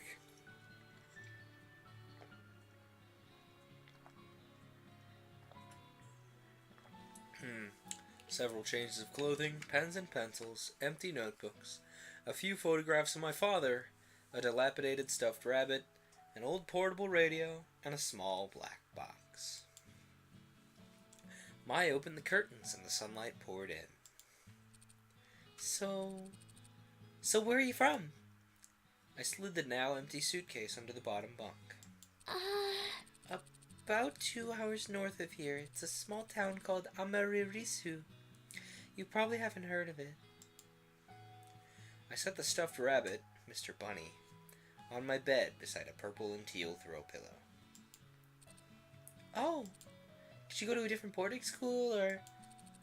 No, I went to a public school down the street from my house. I'm a little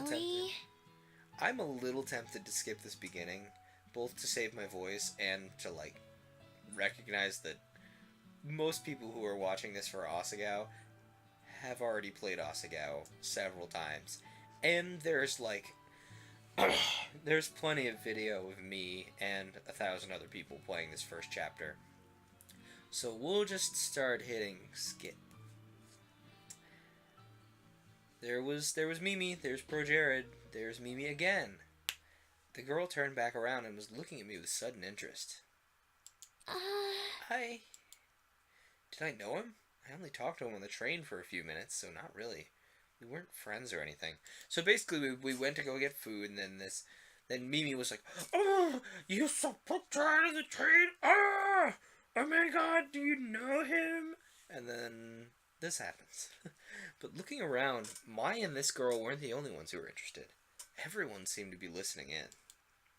They seemed so surprised when he talked to me. Maybe a little white light couldn't hurt? We're going to be truthful and say we don't really know Pro Jared. And then we're going to hit skip. Oh wait, no, don't skip, I lied. Just go back to this.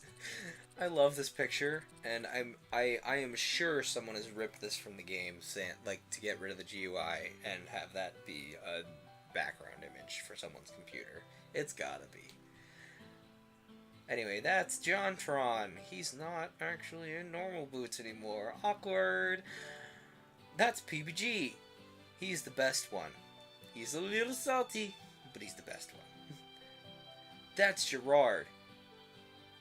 He's very cute and he has a beard. And he completes games. That's Pro Jared. He's very handsome. That's Satch. I wish I liked his videos because he puts so much work into them and they're so well done, and I'm like, I wish I could watch these, but I just can't. Then there's Continue. The only thing about Continue I've actually enjoyed is their Goosebumps podcast. And that's Shane.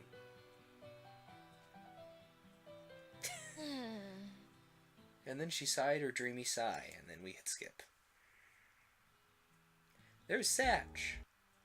He's showing us some things in the library, and then we talk to Mai, and then we talk to Mai some more, and then we're gonna take the book. I don't remember if this is important or not. It has something to... Wait, no! Go back! Go back. I saw someone I like. It's Kakasu, my favorite! Kakasu is best character. She's my favorite. She's small robot girl. I love her. Who are you? The girl's eyes flashed, almost like a jolt of electricity shot through them. I'm sorry, I thought you were someone else. She said nothing and turned away. There she go. Mew. And then we meet John and talk to John and Jacques for a little bit. John and Jacques for a little bit. Oh, we arrived at Poppy Hall. I don't know why it's not skip anymore. We arrived at the brick building. A white sign surrounded by poppies declared it to be, not surprisingly, Poppy Hall. Okay, yeah. Thank you for stopping for like 5 seconds. And then some stuff happens in class. And then we see Ian eating spaghetti with a spoon. And then we roast Mai. And then we meet Shane. And we'll try to talk to him. Even though I've done the Shane route off screen. We still want the option there. Wait, no. I saw Kakazu. She and John didn't bother talking to me as they left the classroom. And the other students paired up around me. Kakazu, I love her. She's my favorite. Hello, Mimi. Would you like to engage in a casual discourse this evening? Yeah, of course. But why are you talking like that? I love Kakazu. And there's clearly more backstory. Also, this is a big incident. She gets ice cream shoved into her by Paul. We actually might do the continue route, because I haven't done it before. I haven't done Continue's route, I haven't done John's route, I haven't done Satch's route. Oh, and then PPG asks us if we want to come to the soccer game. And because PPG plays soccer. And then Jeff's like, oh, because he also plays soccer. And we'll say, of course, because we love our friend PPG. And then Gerard offers us a walk around campus, and we say sure because Gerard's adorable and he's very thorough, and these are two of the Hidden Block guys, and there they go. And that was Creeps and Pasta, and there's no expansion on the Hidden Tunnels bit. And this is Jared, and he's very smooth and suave. And then we talk to some Normal Blues guys some more. And then we find our game. That's like the game that lets us into the tournament. And then we be all sad about our dad. And then Joshua Lena happens to get the ice cream stain out of our uniform. And then there's Shane. And then there's John and Shane. And then there's the teacher and Mai. And PPG's like, hey, what's up? And then there's that really cute CG. Look at it. It's real cute. Look at them being pals. My root win.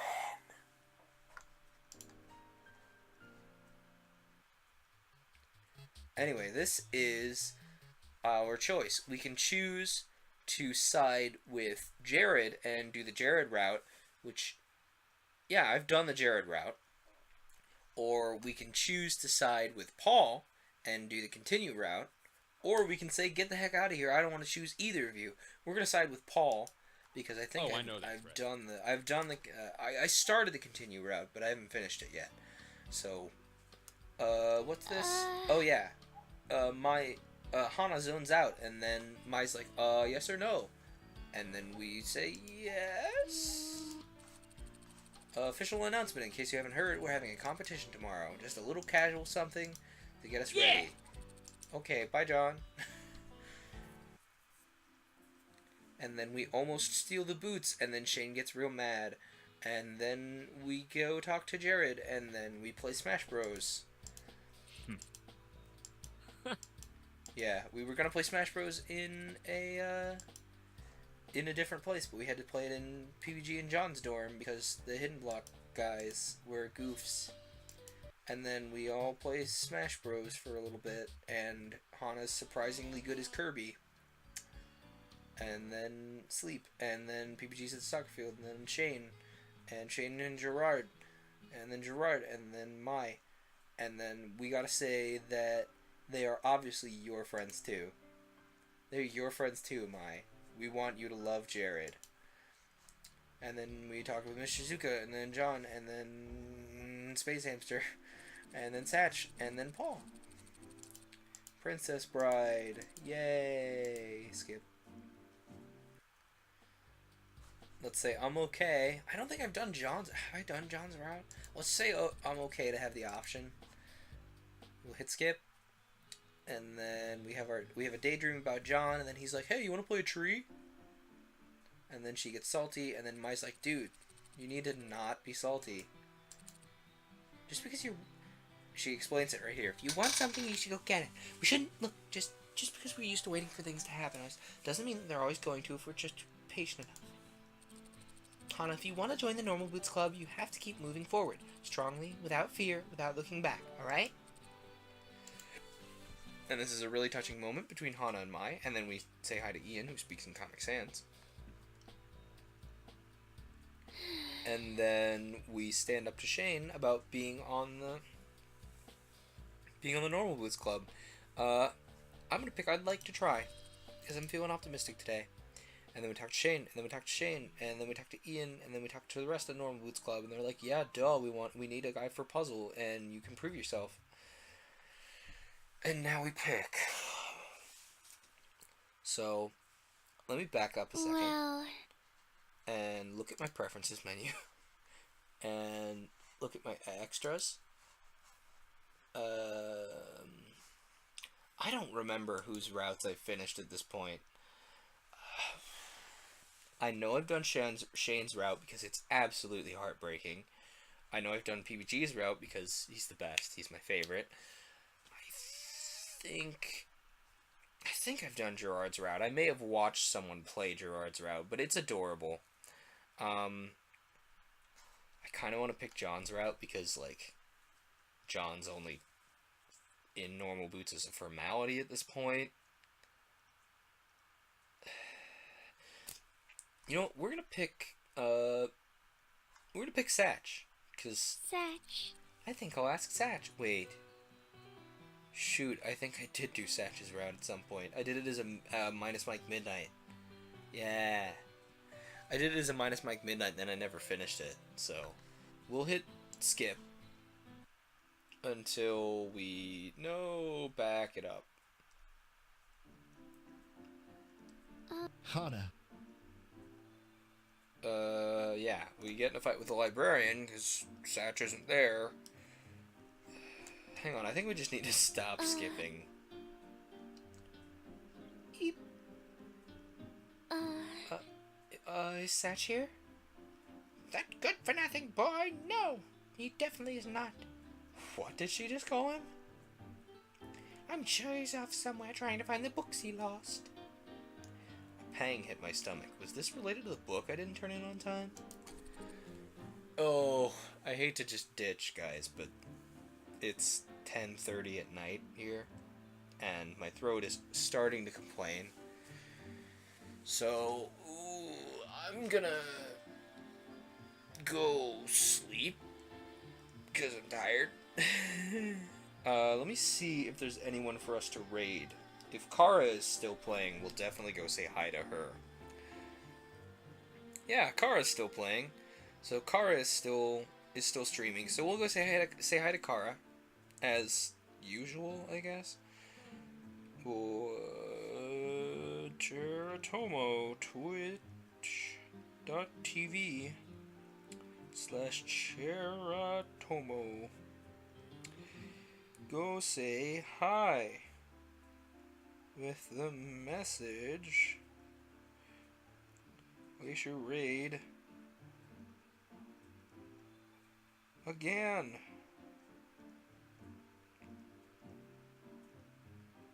Alright, is everybody ready for the Glacier Raid?